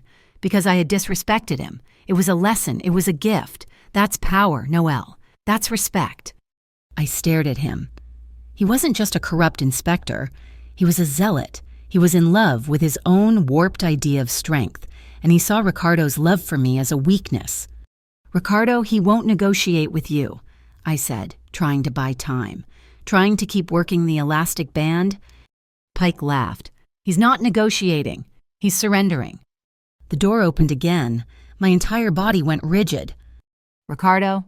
He stood in the doorway, framed by the light from the outside hall, and he was alone. Just as the outline had promised, he wore a simple, dark shirt, the top 2 buttons undone at the collar, and dark trousers. His hands were empty, held loosely at his sides. He wasn't wearing a jacket. He was walking into the den, for me. His eyes found me instantly. They were dark, unreadable, but they weren't cold. He scanned me, checking for injuries, and I saw a muscle in his jaw clench. Costa, glad you could make it, Pike said, practically beaming. You're early. Did you bring my property? Let her go, Harlan, Ricardo said. His voice was perfectly flat, not a plea, a command. Business first. The drive.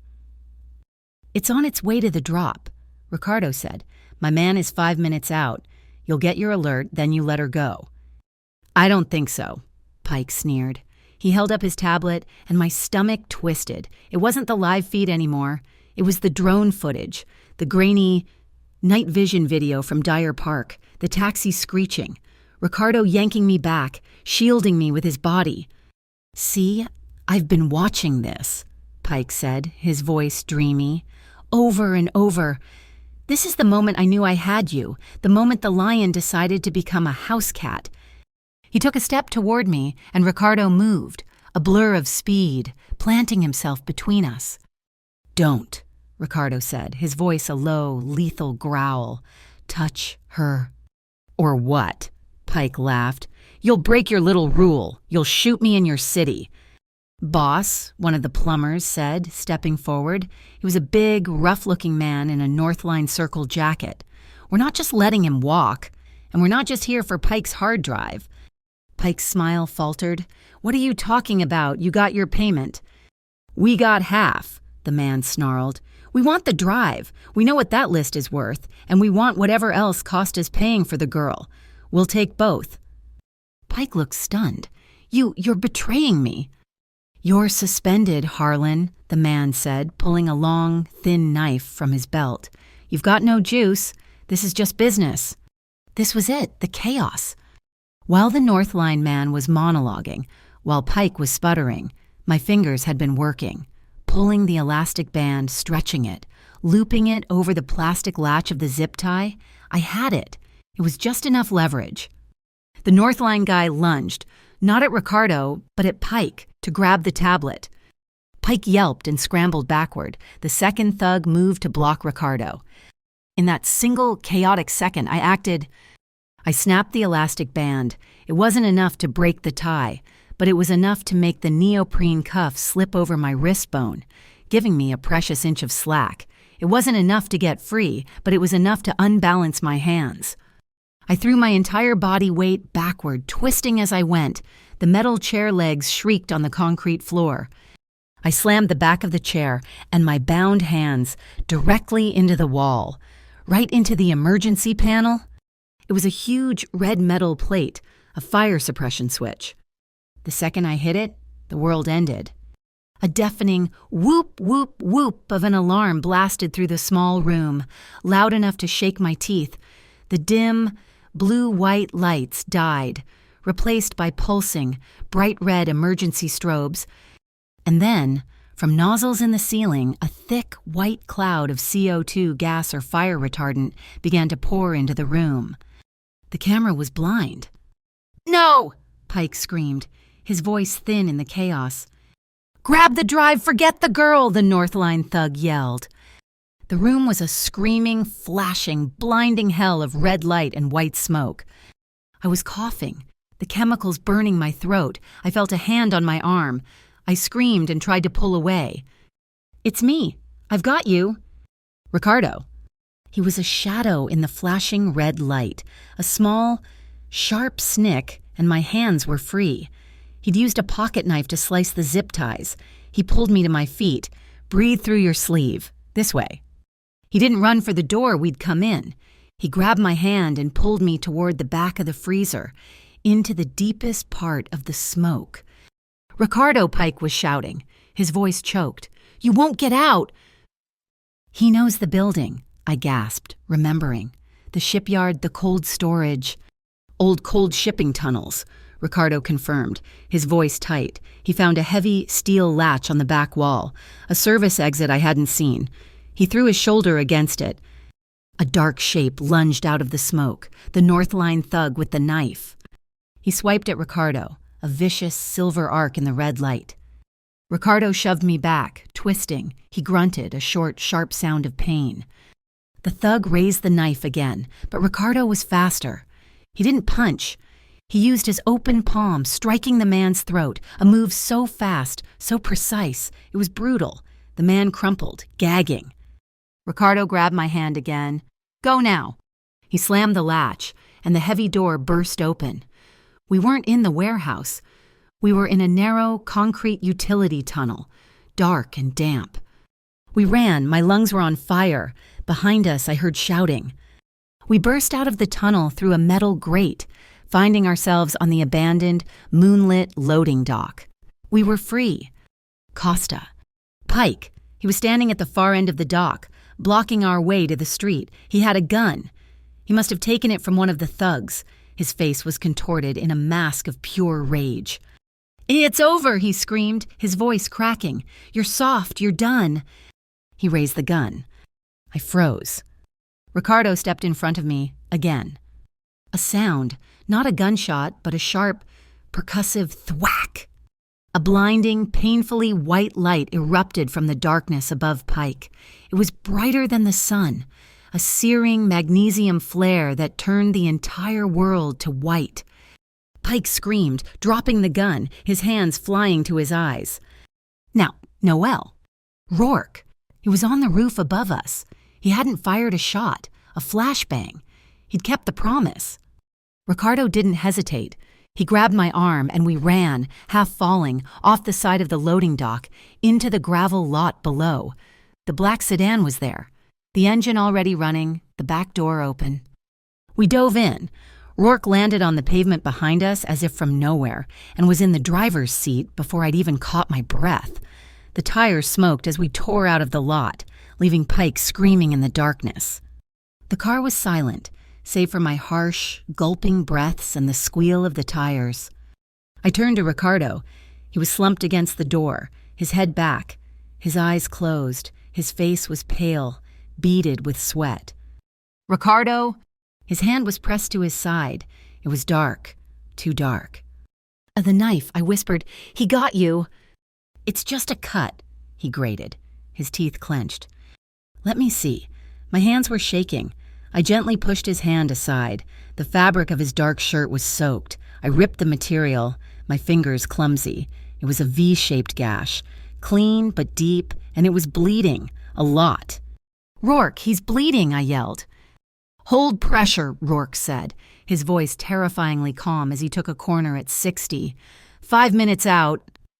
I balled up the sleeve of my own sweater, the one he'd told me to breathe through, and pressed it, hard, into the wound. He hissed, his whole body going rigid, but he didn't stop me. Tears, hot and angry, streamed down my face, dripping onto my hands, mixing with the dark stain spreading over his shirt. "You promised," I choked out, my voice raw. You promised nobody would get hurt. You promised me you wouldn't bleed." He opened his eyes. They were dark with pain, but they were focused entirely on me. He reached up, his hand surprisingly steady, and touched my cheek, his fingers brushing away a tear. "For you, Noelle," he whispered, his voice a hoarse rasp. "I can take it. We didn't go to a hospital." Rourke drove, with a terrifying, focused calm, into the labyrinth of the V Syndicate's territory. We ended up in the basement of a quiet, upscale tailor shop. The back wall of the fitting room was a false panel, leading into a small, sterile, brilliantly lit medical station. It was run by a quiet, older man with surgeon's hands who didn't ask a single question. I stood in the corner, shaking, still covered in soot and the chemical smell of the freezer.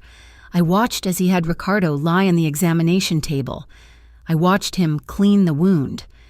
I held my breath, my hand clamped over my mouth. When the needle went in, the first stitch, Ricardo's entire body went rigid. A low, sharp hiss of pain escaped his teeth. His hand, fisted at his side, was white-knuckled. I couldn't stand in the corner anymore. I walked over. His eyes were closed, his face pale and slick with a cold sweat. He was trying to ride out the pain in that dark, silent place he went to. I wouldn't let him. I reached out and took his free hand. His eyes snapped open. Startled, his hand was rough, calloused, and freezing cold. I laced my fingers through his, my grip as tight as I could make it. He didn't pull away. He just stared at me, his breathing harsh. The doctor continued, "Stitch, pull, snip." Every time the needle bit into him, Ricardo's muscles jumped and his fingers would spasm, crushing mine. I didn't flinch. I just held on tighter, anchoring him, the way he had anchored me. When the doctor was finally finished, bandaging the thick white dressing to his ribs, Ricardo let his head fall back, his eyes closed, his breathing ragged. He opened his eyes and looked at me. His hand was still laced with mine. A ghost of a smile, pulled tight by the pain, touched his lips. "Well," he rasped, his voice rough, "now you have another scar to draw." My throat felt thick. I couldn't find a smile, not even a real one. The image of the knife, the blood, the memory of him stepping in front of me, it was all too fresh. I didn't laugh. Instead, I leaned down. I lifted his hand, the one that had held mine, the one with the silvery scar on the wrist. I turned it over and pressed my lips to the back of his knuckles. It wasn't a thank you. It wasn't a "you're a hero." It was a claim. It was a promise. "You bleed. I'll be here." His fingers, which had been limp, tightened on mine. He just watched me. A new, raw vulnerability in his eyes that I had never seen before. The false panel opened, and Sabina stepped in. She looked from me, holding his hand, to the bloody bandages on the floor, and then to her brother's face. She was holding a heavy, black wool coat, my coat, the one from his studio. I'd left it in the car during my idiotic, failed rescue mission. She didn't give it to him. She walked over and draped it over my shoulders. I was still shivering, my sweater ruined. The coat was warm, heavy, and smelled like him, like cedarwood in safety. "He's a stubborn idiot," she said, her voice crisp, looking at her brother with a mixture of exasperation and deep affection. "He thinks he's made of iron. He's not." She looked at me. "He won't listen to me, or Rourke. He's the boss." She held my gaze, a silent, sharp communication passing between us. "But I think he'll listen to you." She was right. I wasn't the package anymore. I was the partner. I looked at Ricardo. He was pushing himself into a sitting position, wincing as the new stitches pulled. "Ricardo," I said. He stopped, looking at me. My voice was low and it didn't shake. "From now on," I said, "we're a team. No more lone wolf moves. No more decisions that affect my life, or yours, without telling me first. You don't get to just walk into a freezer, not without me knowing the plan. Not again." Sabina's eyebrow went up. Rourke, who'd been standing at the door like a statue, almost smiled. Ricardo looked at me. He saw the steel in my eyes. He saw the coat on my shoulders. He knew this was my condition, the price of what had just happened. He gave a single, slow, pained nod. "Okay, Noelle," he said. His voice was sincere. "No more secrets." The next day, the world had shifted. The Beacon had the story. Rourke, it turned out, hadn't just been on the roof. He'd been recording. He'd captured Pike's unhinged threats, the North Line betrayal, and the audio of the entire kidnapping. The headline was a citywide earthquake, MSA's Harlan Pike implicated in kidnapping, assault, and collusion with organized crime. The public, who had been cautiously on our side, turned into a roaring wave of support. The story of Mr. Hollis, the attempted gas attack at the switchyard, my kidnapping, it all painted a picture so vile that the city couldn't ignore it. The fallout was beautiful and swift. Edel Pierce didn't even pack. He vanished. His assets were frozen as part of the wider investigation. Bram Kittredge, cut loose by everyone, held a desperate public auction of his assets to pay his legal fees before he, too, disappeared. And the FCB, the Federal Citizens Bureau, the same agency whose agent had photographed me in the garage, publicly announced an internal investigation into their own compromised relationship with the MSA. The system, faced with irrefutable proof, had begun to eat its own tail. We won. We were at Greenchapel. Not my mother's old room, but the new one. The one he had promised. It was beautiful. A suite of rooms, really. And one entire wall was a floor-to-ceiling window overlooking a private, walled glass garden. The sunlight streamed in, golden and warm. My mom was sitting in a comfortable chair, a blanket on her lap, watching the butterflies on the flowers. Ricardo was standing, a little stiffly, by the door. He'd come with me. My mom looked at him, her eyes clear and bright. "You know," she said, her voice soft, "when Noelle was a little girl, she'd find stray birds, ones with broken wings. She promised them she'd fix them. She always tried so hard." She smiled at Ricardo, a warm, genuine smile. "She's always been drawn to broken things." She shifted her gaze to me.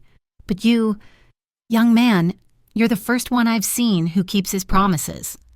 Ricardo just nodded, his throat working. "I'll keep her safe, Alice." "I know," she said.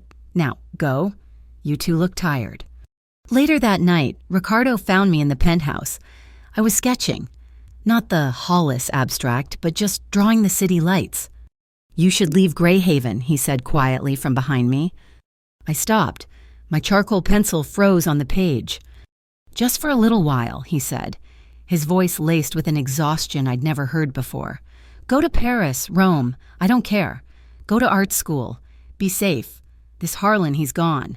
But the structure he worked for isn't. You won. You got your block back. Now go." He was offering me an escape, an easy, beautiful, safe life paid for by him. He was trying to put me back in the box, the one marked precious. Handle with care. I turned on the stool, facing him. He was still pale. I knew his side was on fire. "No." He looked surprised. "Noelle." "No," I said, my voice firm. "I'm not the girl who runs. Not anymore. I'm not the girl who hides. And I'm not the girl who smiles because she's scared." I stood up. "My life is here. My mother is here. My studio is here." I looked at him. "You are here. I'm not running. I want to win. Ricardo, right here in our home." He just stared at me, and that vulnerability from the clinic was back. That look of a man seeing something he never expected and desperately wanted. The penthouse was too clean, too high. It wasn't ours. "Come with me," I said. An hour later, we were on the roof of the switchyard. The diner was closed, the neon sign finally dark. It was cold, the way only a Midwest October night can be, with a wind that smelled like snow. I'd brought a thermos of hot cocoa, the disgustingly sweet kind with tiny marshmallows. He'd brought a thick wool blanket from the trunk of his car. We sat on the gritty tar paper of the roof, our backs against the brick chimney, the blanket wrapped around both of us. The city noise was muted, a distant hum. We sat in silence, just passing the thermos back and forth, the steam warming our faces. My shoulder was tucked against his arm a solid, heavy weight around me. "That night," I said quietly, looking at the dark skyline, "at the diner, the first night, you asked me if I wanted to know how you got your scars." I felt him nod against my hair. "You never told me." I said, "Not really. Not about the one I laughed at." I touched my own cheek. "The one on your face." He was quiet for a long time. I could feel the steady, slow beat of his heart against my arm. "It was a long time ago," he said, his voice a low rumble. "I was young, stupid. I was working for a man, running product in the harbor district. I wasn't the boss, I was just muscle." He took a breath.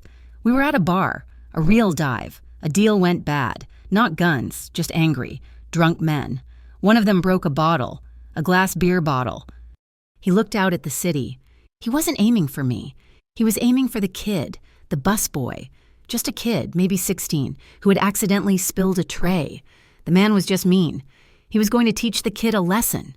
Scar that pretty face. He paused. I didn't think. I just moved. His fingers came up, lightly tracing the pale, jagged line on his own cheek. "I took the bottle. It broke. The kid didn't get a scratch." I was completely still. What happened to the kid?" I whispered. A slow smile. The first one I'd seen tonight touched Ricardo's mouth. He's the head chef at the Lantern. Makes the best damn risotto in Greyhaven. I closed my eyes. It all clicked into place. The car bomb scar protecting someone. The knife scar on his back protecting Sabina. The scar on his cheek protecting a random, innocent kid. "They're not trophies," I whispered, my realization a physical ache in my chest. "They're not signs of how tough you are. They're receipts for the people you saved." He looked at me, his dark eyes searching mine in the dim light from the street. "I have to pay my bills, Noelle," he said, his voice thick with an emotion he rarely showed.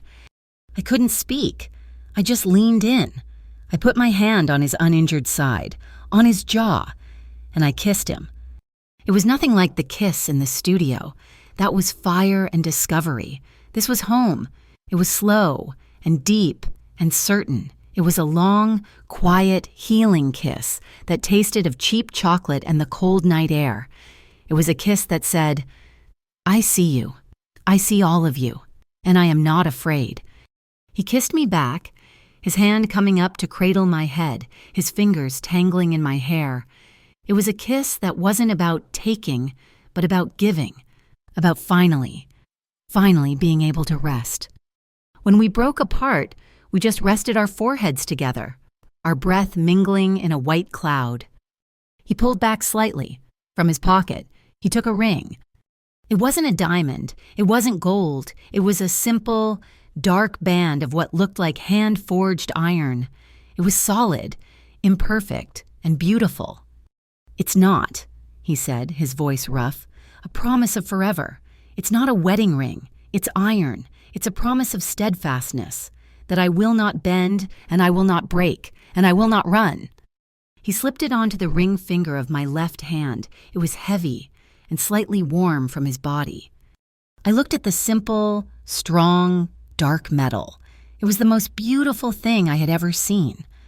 I curled my fingers, feeling its weight, and "I promise," I said, my voice thick with tears, but my gaze steady on his. "I promise to never, ever smile when I'm scared. From now on, I only smile when I want to." And I did. I gave him a real, true, watery smile. And he smiled back, far away, in a dark, empty office. Harlan Pike was not done. His face was a mask of bruised, purple rage. He was on a secure, encrypted line. "Hey, it's Pike," he hissed. He burned the whole operation. The girl Costa they won." The voice on the other end was calm, cold, and genderless. "Losses are acceptable. Exposure is not." "He has the hard drive," Pike said, desperate. "The real one. With the Orion accounts, he'll use it." "No, Inspector, he won't. You have one final task. You will retrieve that drive, and you will execute a final cleanup of the entire file. That includes Costa. That includes the girl. That includes anyone who has touched this." "I can't," Pike yelled. "I have no team." "The Orion Regional Commissioner has authorized it," the voice said, as if bored. "A Northline unit is being activated. They and you have one objective: clean house." The line went dead. We got the news on Tuesday. It was the first clean win we'd had, the appellate court, citing the data from the Beacon's article and the highly irregular nature of Mr. Hollis's accident had granted a full, temporary injunction against Edel Pierce's eviction. A public hearing was scheduled for Friday. For about 3 hours, we allowed ourselves to breathe. I even sat with Ricardo in the penthouse, in silence, and we watched the sun set. Then Harlan Pike, having lost the alleys and the courts, fired his last legal weapon. He went to the press. This time, he didn't use a gossip blog. He went to the Greyhaven Chronicle, the city's largest, corporate-owned newspaper. He leaked a fabricated dossier, thick with forged bank transfers, claiming that our Harbor Bright Community Fund was nothing but a sophisticated money laundering operation for the V Syndicate. The headline was a gut punch. V Syndicate's new laundry, Harbor Bright Fund linked to organized crime. He was using Ricardo's reputation, the very thing that had protected me, as a weapon against us. He painted me not as a victim, but as a willing accomplice, a honeypot used to legitimize a criminal enterprise. The public narrative, which we had fought so desperately to control, began to crack. "He's accusing us of exactly what he did," I said, slamming the paper down on the glass table. "He's burying us in his own lies. He's going to poison the judge before we even get to the hearing." Ricardo was standing by the window. He was quiet. He'd been quiet all day. His side was healing, but the stitches pulled, a constant, dull reminder of the price. "He's not just lying," Rourke said from his bank of monitors across the room. "He's covering his tracks. Pike was sloppy when he emailed Bram, but he wasn't stupid. He has a backup." He turned one of the screens. "It's called the Shadow Port. It's a private, encrypted data haven. It's where the MSA and Pike kept their real files, the unedited versions, the raw emails, the transaction logs, the hard drive he wanted from us. It was just a key. The real data is still in there." My heart sped up. "So we take it, we leak it, we show the world the real files." "We can't," Rourke said, his voice flat. "It's not just MSA-level security. It's protected by Orion. It's a protocol I've never seen. It's a digital fortress. We can't break in. The moment we try, they'll know we're coming, and they'll wipe the servers. It's a dead end." A thick silence filled the room. Pike had checkmated us. We had the truth, but it was locked in a box we couldn't open. "So we don't break in," I said, the idea forming, sharp and bright and cold. Ricardo turned from the window. His gaze was wary. "What are you thinking?" "Noelle, we make them come out." I stood up, the iron ring on my finger feeling heavy, a promise of steadfastness. My art, it worked at the switchyard. It gave us a voice. We do it again, but not small. Not a fundraiser, a declaration. I pointed out the window toward the abandoned industrial district. "The old freight line station will host a new exhibit. We'll call it Wounds That Speak. We'll make it a massive public event." Ricardo walked toward me, his face hardening. "No, absolutely not. The station, Noelle, it's a security nightmare. It's wide open. It has 24 exits, rusted catwalks, 1,000 places to hide. It's uncontrollable." "That's why it's perfect," I said, my voice gaining strength. I wasn't asking permission. I was presenting a strategy. I grabbed a tablet, pulling up the blueprints Rourke and I had been studying. "It's uncontrollable for us, but it's also uncontrollable for them. Look," I pointed. "It's surrounded by community-owned buildings, garages, apartments. Every rooftop has a security camera. We get the community involved." I was pacing now, the plan spilling out. "We don't just invite the Beacon. We invite every independent blogger, every student journalist in the city. We make it a public festival of community truth. We don't just hang my art. We project the Pike dossier, the fake one he leaked on a giant screen. We invite him to come and defend it. We'll have a stage, a microphone.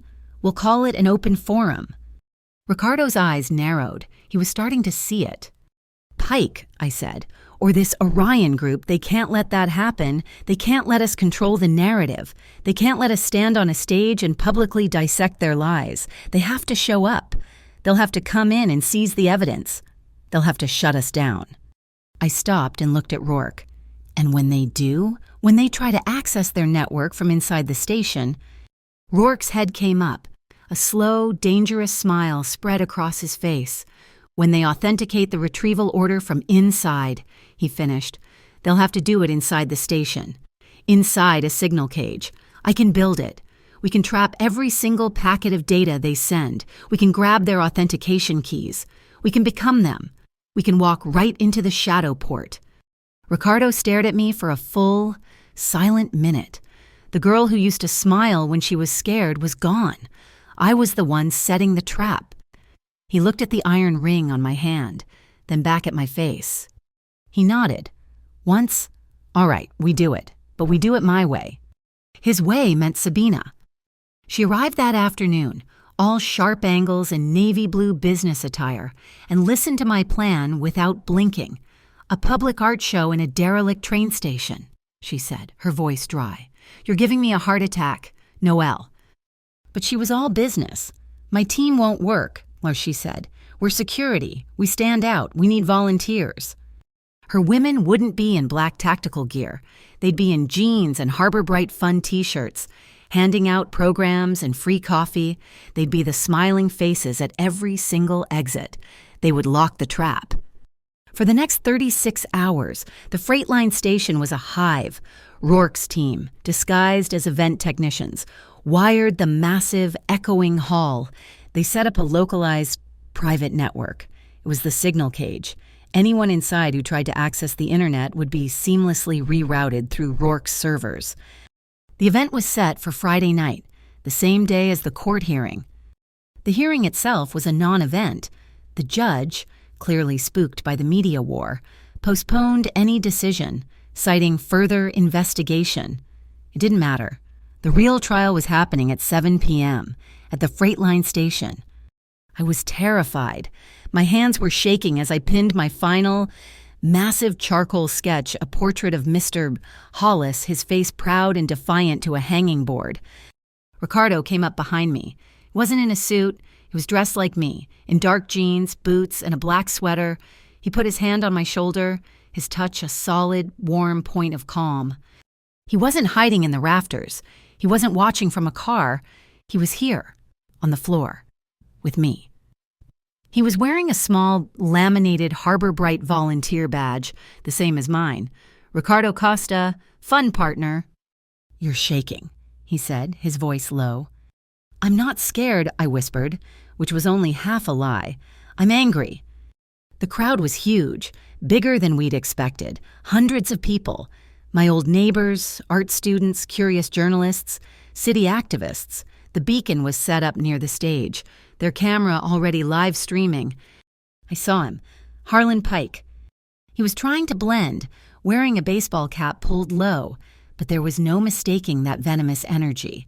He was slithering through the crowd near the stage, and he had two rough-looking men with him, Northline Circle. He was going to start a fight. I knew it. He was going to try and get Ricardo to throw a punch, to create chaos, to paint him as the violent thug on camera. He nodded to one of his men, who then accidentally shoved one of my old neighbors, a burly truck driver named Sal.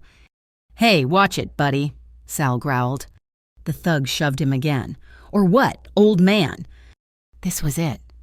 But before Sal could even react, two of Sabina's volunteers were between them, all smiles and apologies. "Whoa, fellas," one of them said, a bright, cheerful young woman. "Easy there. The free coffee is this way. Let's not ruin the night." She and the other woman expertly, non-violently, steered the two thugs away from Sal, diffusing the entire situation before it could start. Pike saw it. He saw the community cameras. He saw the beacon's live feed. He couldn't start a riot. He couldn't risk being seen. He pulled back, his face a mask of fury, and disappeared into the shadows at the back of the station. The main event started at 7:15. I stepped onto the small, makeshift stage, my hands cold on the microphone. I saw Rourke, a shadow in the high-up catwalks, at his command center. I saw Sabina by the massive, chain-locked north gate, her hand to her earpiece. And I saw Ricardo when he was standing just off stage, his arms crossed, watching me. He gave me a single sharp nod. "Your show." I took a deep breath. "Welcome," I said, my voice echoing in the huge space.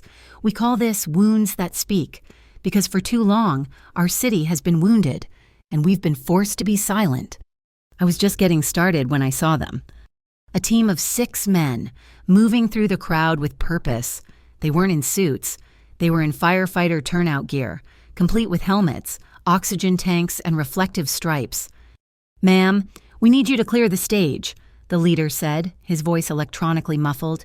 "We've had a report of a severe electrical interference, a fire risk." The crowd murmured, backing away. I looked at Sabina. She was already shaking her head. Not ours. My earpiece, the tiny one Sabina had given me, crackled. "That's them," she said, her voice ice cold. "The Orion Retrieval Unit. They're not firefighters. They're here for the servers." The lead firefighter was holding a heavy-duty, military-grade data terminal. He was scanning the room, trying to get a signal, trying to find our network hub. "Rourke," I whispered into the mic, which was still live. "They're here." "I see him." Rourke's voice came over my earpiece, calm as ice. "He's trying to ping his network. He can't get out. He's switching to the local Wi-Fi he's in." A pause. "He's authenticating," Rourke whispered, his voice electric. "He's pinging the shadow port he's using his master key, and now I've got the handshake. I'm in. Noelle, I'm in." "Sabina," I whispered. "All gates are locked," she replied. "They're trapped." The lead agent was looking at his terminal. Frantic. He knew something was wrong. He looked up at me. "Ma'am, I said clear the stage," he yelled. I took a deep breath. I turned my back to him, facing the giant projector screen, the one that was supposed to be showing a slideshow of my art. I tapped the tablet on the podium. "Rourke," I said, my voice clear and loud through the speakers. "Show them." The screen flickered. My art vanished, replaced by a live feed of Rourke's monitor. It was a flood of data, a torrent of file names, emails, and transaction logs, scrolling past at lightning speed. MSA Civic Forge contract _1991, Quickmint Walsh transfer _private, Hollis A _surveillance _order, Pike H _internal _affairs _kill _file. It was everything. We were live streaming the entire secret contents of the shadow port as Rourke siphoned it from their server. The beacon's camera swiveled from me to the screen, zooming in. The crowd gasped. Harlan Pike, who had been hiding at the back, saw it. He saw the data. He saw his firefighter team being surrounded by Sabina's smiling volunteers, who were now blocking their exit. He saw his name. He saw his entire world disintegrate, live, in front of hundreds of people. He roared. It was an animal sound of pure, final rage. He shoved his way through the panicking crowd, pulling a black, snub-nosed revolver from his ankle holster.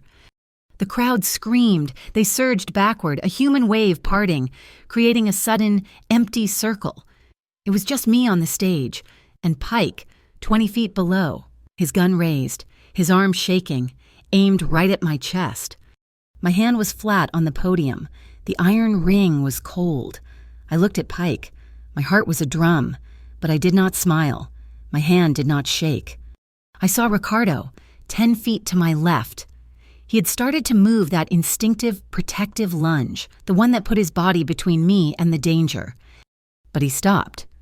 He saw my face. He saw I wasn't flinching. He saw I wasn't the girl from the diner. And in that fraction of a second, in the middle of a life-or-death crisis, he trusted me. Pike's finger tightened on the trigger.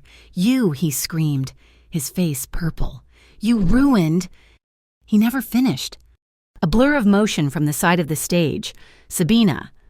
She moved like a cobra. She didn't go for the gun.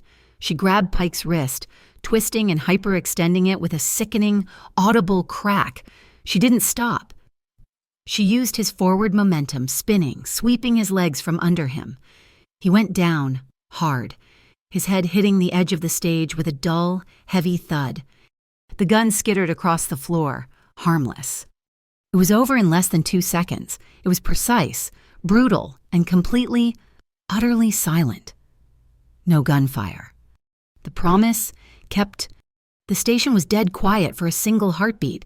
Then the wail of sirens, not the fake ones. This time, it was the real UIC, the actual police, alerted by the beacon's live stream and the dozen 911 calls. They swarmed the stage. And then, the crowd, realizing what they had just witnessed, began to applaud. I watched as 2 uniformed officers hauled a dazed, groaning Harlan Pike to his feet, cuffing his hands behind his back. The beacon's camera was right in his face.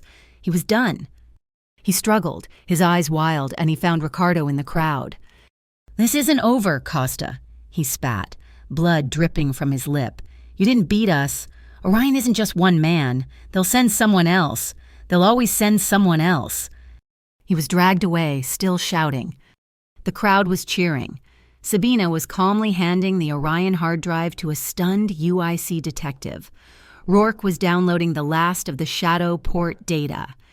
I looked across the chaos, through the flashing red and blue lights. I found him. "Ricardo." He was standing by a pillar, his hands finally unfisted. He wasn't looking at Pike. He wasn't looking at the cops. He was looking at me. He didn't move. He just smiled. It wasn't the crooked scar smile. It wasn't the soft, tired smile from the roof. It was a smile of pure, blinding relief. A smile that said, "We did it." I smiled back, a real one, and because I wanted to, it felt finished. For 2 whole days after the Freight Line Station exhibit, the city was electric. Rourke's data dump, the Shadow port files, it was all anyone was talking about. The beacon was running hourly updates. The UIC, desperate to save face, was issuing arrest warrants for half of the MSA. It was a total, systematic victory. I was in the penthouse, which was starting to feel less like a cage and more like a command center. I was carefully, gently, changing the dressing on Ricardo's side. The stab wound from the freezer was healing, but the fight at the station, where he'd moved too fast to shield me, had pulled the stitches. "You're a terrible patient," I murmured, taping the new gauze. "You're supposed to be resting." "I'm fine," he said, his voice a low rumble. He was sitting on the edge of the sofa, shirtless, and I could feel the warmth of his skin. "You're not fine. You're stubborn." I let my hand rest for a second on his uninjured side, feeling the steady beat of his heart. We were safe. That's when Rourke came in. He wasn't in a hurry, and he wasn't alarmed, and he was just carrying a small, brown paper-wrapped package. "This was left with the concierge at the Lantern," he said, his voice flat. "No name, no return address." Ricardo looked at it. His brief moment of peace evaporated. He didn't move. "Open it." Rourke slit the tape with a pocket knife. He slid the contents onto the glass coffee table. It wasn't a bomb. It wasn't a threat. It was a symbol. It was a heavy, blackened dagger. The blade was old, and the tip was clearly, deliberately chipped. Ricardo's face went pale. He didn't have to explain. I knew.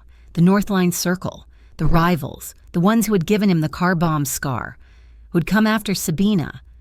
Beside the dagger was a single, engraved card. "Halcyon Arch Bridge, 2 a.m. "It's a summons," Ricardo said, his voice dead. He wasn't talking to me or Rourke. He was just stating a fact. "Pike is gone," I said, my voice shaking. "Orion is exposed. We won." "We won your war, Noel," Ricardo said, finally looking at me. His eyes were dark, haunted. This is my war. Pike, in his desperation. Allied with them, I expose Pike, but I also expose them. They're cleaning house, and I'm the loose end. He stood up, wincing, and pulled on his shirt. "Rourke, we're done for the night. Go, both of you. Get some rest." It wasn't a suggestion, it was an order, a dismissal. I felt the old, cold fear creeping back. "Ricardo, you're not—" He walked over to me. He put his hands on my shoulders, his gaze intense. "It's over," he said. "I promise." He kissed my forehead, a long, lingering kiss that felt final. "Go to sleep." He broke his promise. I didn't sleep. I lay in the dark, my heart a cold knot in my chest, the iron ring on my finger feeling heavy as lead. At 1:30 in the morning, I heard the whisper-soft click of the penthouse door. I was out of bed in an instant. The living room was empty. He was gone. And on the pillow where his head should have been, there was a single, folded note. My hands were shaking so badly I could barely open it. "Noelle, if I'm late, don't wait. Just keep smiling when you want to." I sank to my knees, the note crushed in my fist. No, he wasn't going to a meeting. He was going to an execution. He thought this was the only way. To cut the final thread, to take the V Syndicate, the North Line Circle, and all of Orion's rage with him, leaving me and Sabina safe in the legitimate world he'd built. He was going alone, to keep his promise that no one else would get hurt. He was breaking his promise to me, to save me. The old Noelle would have cried. She would have hidden. I stood up. I grabbed my phone. I didn't call Rourke. Rourke would bring an army, and he'd bring guns and armor. He'd start the war Ricardo was trying to prevent, and he'd break Ricardo's no gunfire rule. I called Sabina. "He's gone," I said, my voice ice cold, no tremor. "Halcyon Arch Bridge. He's walking into a trap, and he's violating our agreement. No more lone wolf moves." There was a pause. "I see him." Sabina's voice came back, sharp and awake. "He's been tagged since the clinic. I have my team. Where are you?" "I'm on my way," I said, grabbing my coat. "And Sabina, bring the new gear, the non-lethals. He made a rule. We're going to make sure he keeps it." The Halcyon Arch Bridge was a skeleton of black iron, high over the dark, churning gray river. The fog was thick, swallowing the sodium lights, making the world a small, isolated stage. He was there, standing in the center, his coat collar turned up against the wind. He was alone, his hands in his pockets. He looked small. They stepped out of the fog, from both ends of the bridge, 10, maybe 12 of them, North Line Circle thugs, all carrying heavy, dark clubs or knives, and one man in a suit I didn't recognize. He was calm. He was the Orion Regional Commissioner, the voice on Pike's phone. "Ricardo Costa," the suit said, his voice amplified by the fog. "You've made a spectacular mess. You've exposed 30 years of delicate infrastructure." "Oh, it was Pike's mess," Ricardo said, his voice flat. "I just turned on the lights." "And now you'll turn them off." The suit said, "Harlan Pike failed. The slate is dirty. We need a new inspector in Greyhaven, someone who can control the docks and the street, someone like you." He was offering him a job. "Crush the Harbor Bright Fund," the suit said. "Publicly, discredit the girl, put the community back in its place, and your name is clean. With us, with Northline, all is forgiven." I watched from the shadows of the bridge's massive stone abutment. Sabina and her 4-woman team were with me, shadows in black. Ricardo stood there for a long time.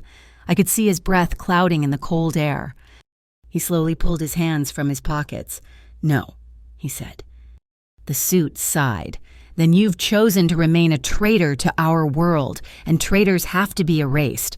Northline clean this up." The thugs started to move in, a tightening circle. One of them, a big man with a shaved head, grinned. "This is for the freezer, Costa." He kicked something, a thin, metal wire. A trip line I hadn't seen, snapped taut across the walkway. Ricardo saw it, but he was too slow. His side was injured. He stumbled, trying to catch his balance on the wet iron. He fell backward, his feet slipping off the narrow walkway. He grabbed the main girder, hissing in pain as his wound tore open. He was dangling over a 200-foot drop to the Black River. Ricardo. I didn't think. I ran. I burst from the shadows, my boots pounding on the metal. Noel, get back, he roared, his voice strained. I ignored him. I reached the girder, fell to my knees, and grabbed his hand, his wrist, the one with the scar. I locked my fingers onto his, the old, pale scar tissue digging into my palm like a groove. Sabina now, I screamed into the fog. 4 sharp, percussive thwacks echoed, not the crack of gunfire. Sabina's team moved. They fired sticky foam rounds from non-lethal launchers. The rounds hit the 2 nearest thugs, instantly enveloping their legs in a thick, hardening white foam, sending them crashing to the deck. The rest of the Northline crew, stunned, charged. Sabina and her team met them. It wasn't a gunfight, it was a brawl. Precise, brutal, and silent, just like Sabina's takedown of Pike. The thug with the shaved head saw me, struggling to keep my grip on Ricardo. He laughed. Look at this, the lion saved by his cub. He reached into Ricardo's pocket, pulling out the note. My note. He waved it. Keep smiling when you want to, he sneered. Your scars aren't medals. Costa, they're just lies you told this stupid. Ricardo roared. It was an animal sound, full of pain and pure, unadulterated rage. With a grunt that I felt through my arms, he used my grip as leverage, swinging his other hand up. He grabbed the girder. He hauled himself up, his face a mask of agony, and vaulted over the rail. He landed on the deck, stumbling, but he didn't fall. The thug raised his club. Your sentence, Costa. He spat. No, Ricardo gasped, straightening up, his hand pressed to his bleeding side. It's the one I gave myself. He moved, even injured.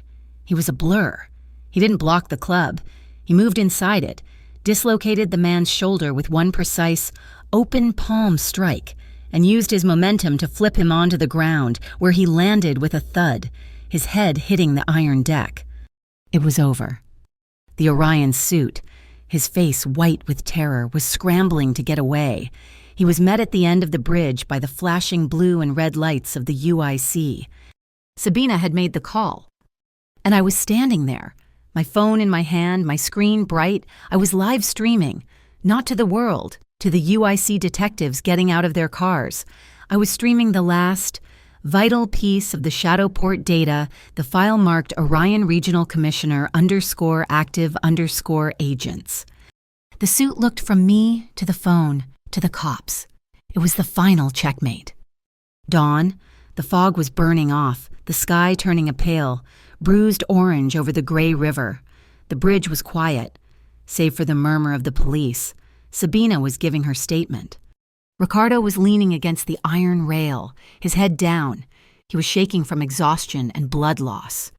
I walked over to him. I didn't say anything. I just put my hand on his side, my palm over the fresh, bloody tear in his shirt, over the new stitchwork. He looked up at me. He was pale, broken, and more beautiful than I'd ever seen him. A pained, wry, self-deprecating smile touched his lips. The scar on his cheek pulled. So, he whispered, his voice a hoarse rasp. Are you still laughing at me, Noel? I looked at him.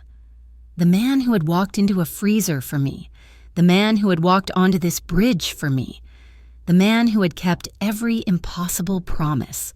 Tears streamed down my face, but I smiled, a real, wide, brilliant smile, the one he had unlocked. I am, I whispered. I leaned in, pressing my forehead against his. I'm laughing because we're still here. The court's decision was immediate. The eviction was voided, the entire building, thanks to Adele's abandonment of assets, was seized by the city and turned over to the Harbor Bright Community Fund. QuickMint was shut down by federal regulators. The Beacon won a statewide award for its investigative journalism. It was a rare, clear day in Greyhaven. Ricardo, true to his word, began his exodus. He called a final meeting. He signed over the complete, legitimate control of the Lantern, Greenchapel, and his other holdings to Sabina.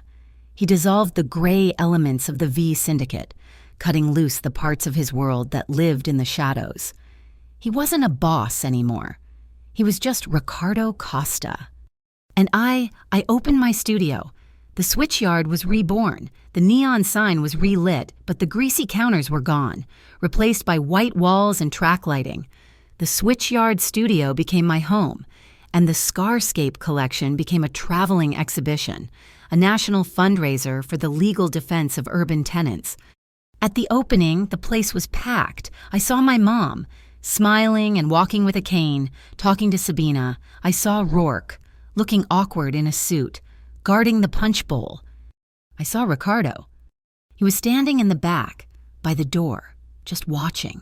He wasn't the center of gravity anymore. He wasn't the man who made the room go silent. He was just the man with the scars, who was smiling. Hours later, the last guest was gone. The studio was quiet. Ricardo walked over to me and without a word took my hand. He led me out the back into the small courtyard under the same cheap yellow string lights that had once lit his secret studio. He pulled me close and his mouth found mine. It was a kiss without stakes, no cameras, no danger, no adrenaline. It was just deep and warm and slow and real.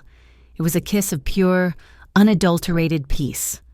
I pulled back, just an inch, and whispered against his lips, my fingers tracing the faint, silvery line on his cheek. "So," I murmured, "you never did finish the story. Tell me the rest of it. Tell me about all the scars." He held me tighter, pulling me flush against his chest until I could feel his heart beating, steady and strong. He kissed my hair. "They weren't stories. Noelle," he whispered, his voice thick with a lifetime of pain and a future of hope. "They were just the lines on the map, and they all led me to you." The knot was untied, the city was quiet, and I laughed, for no other reason than because I wanted to. Thank you so much for listening to our story. Where in the world are you tuning in from? Let us know in the comments below so we can share our thoughts and connect.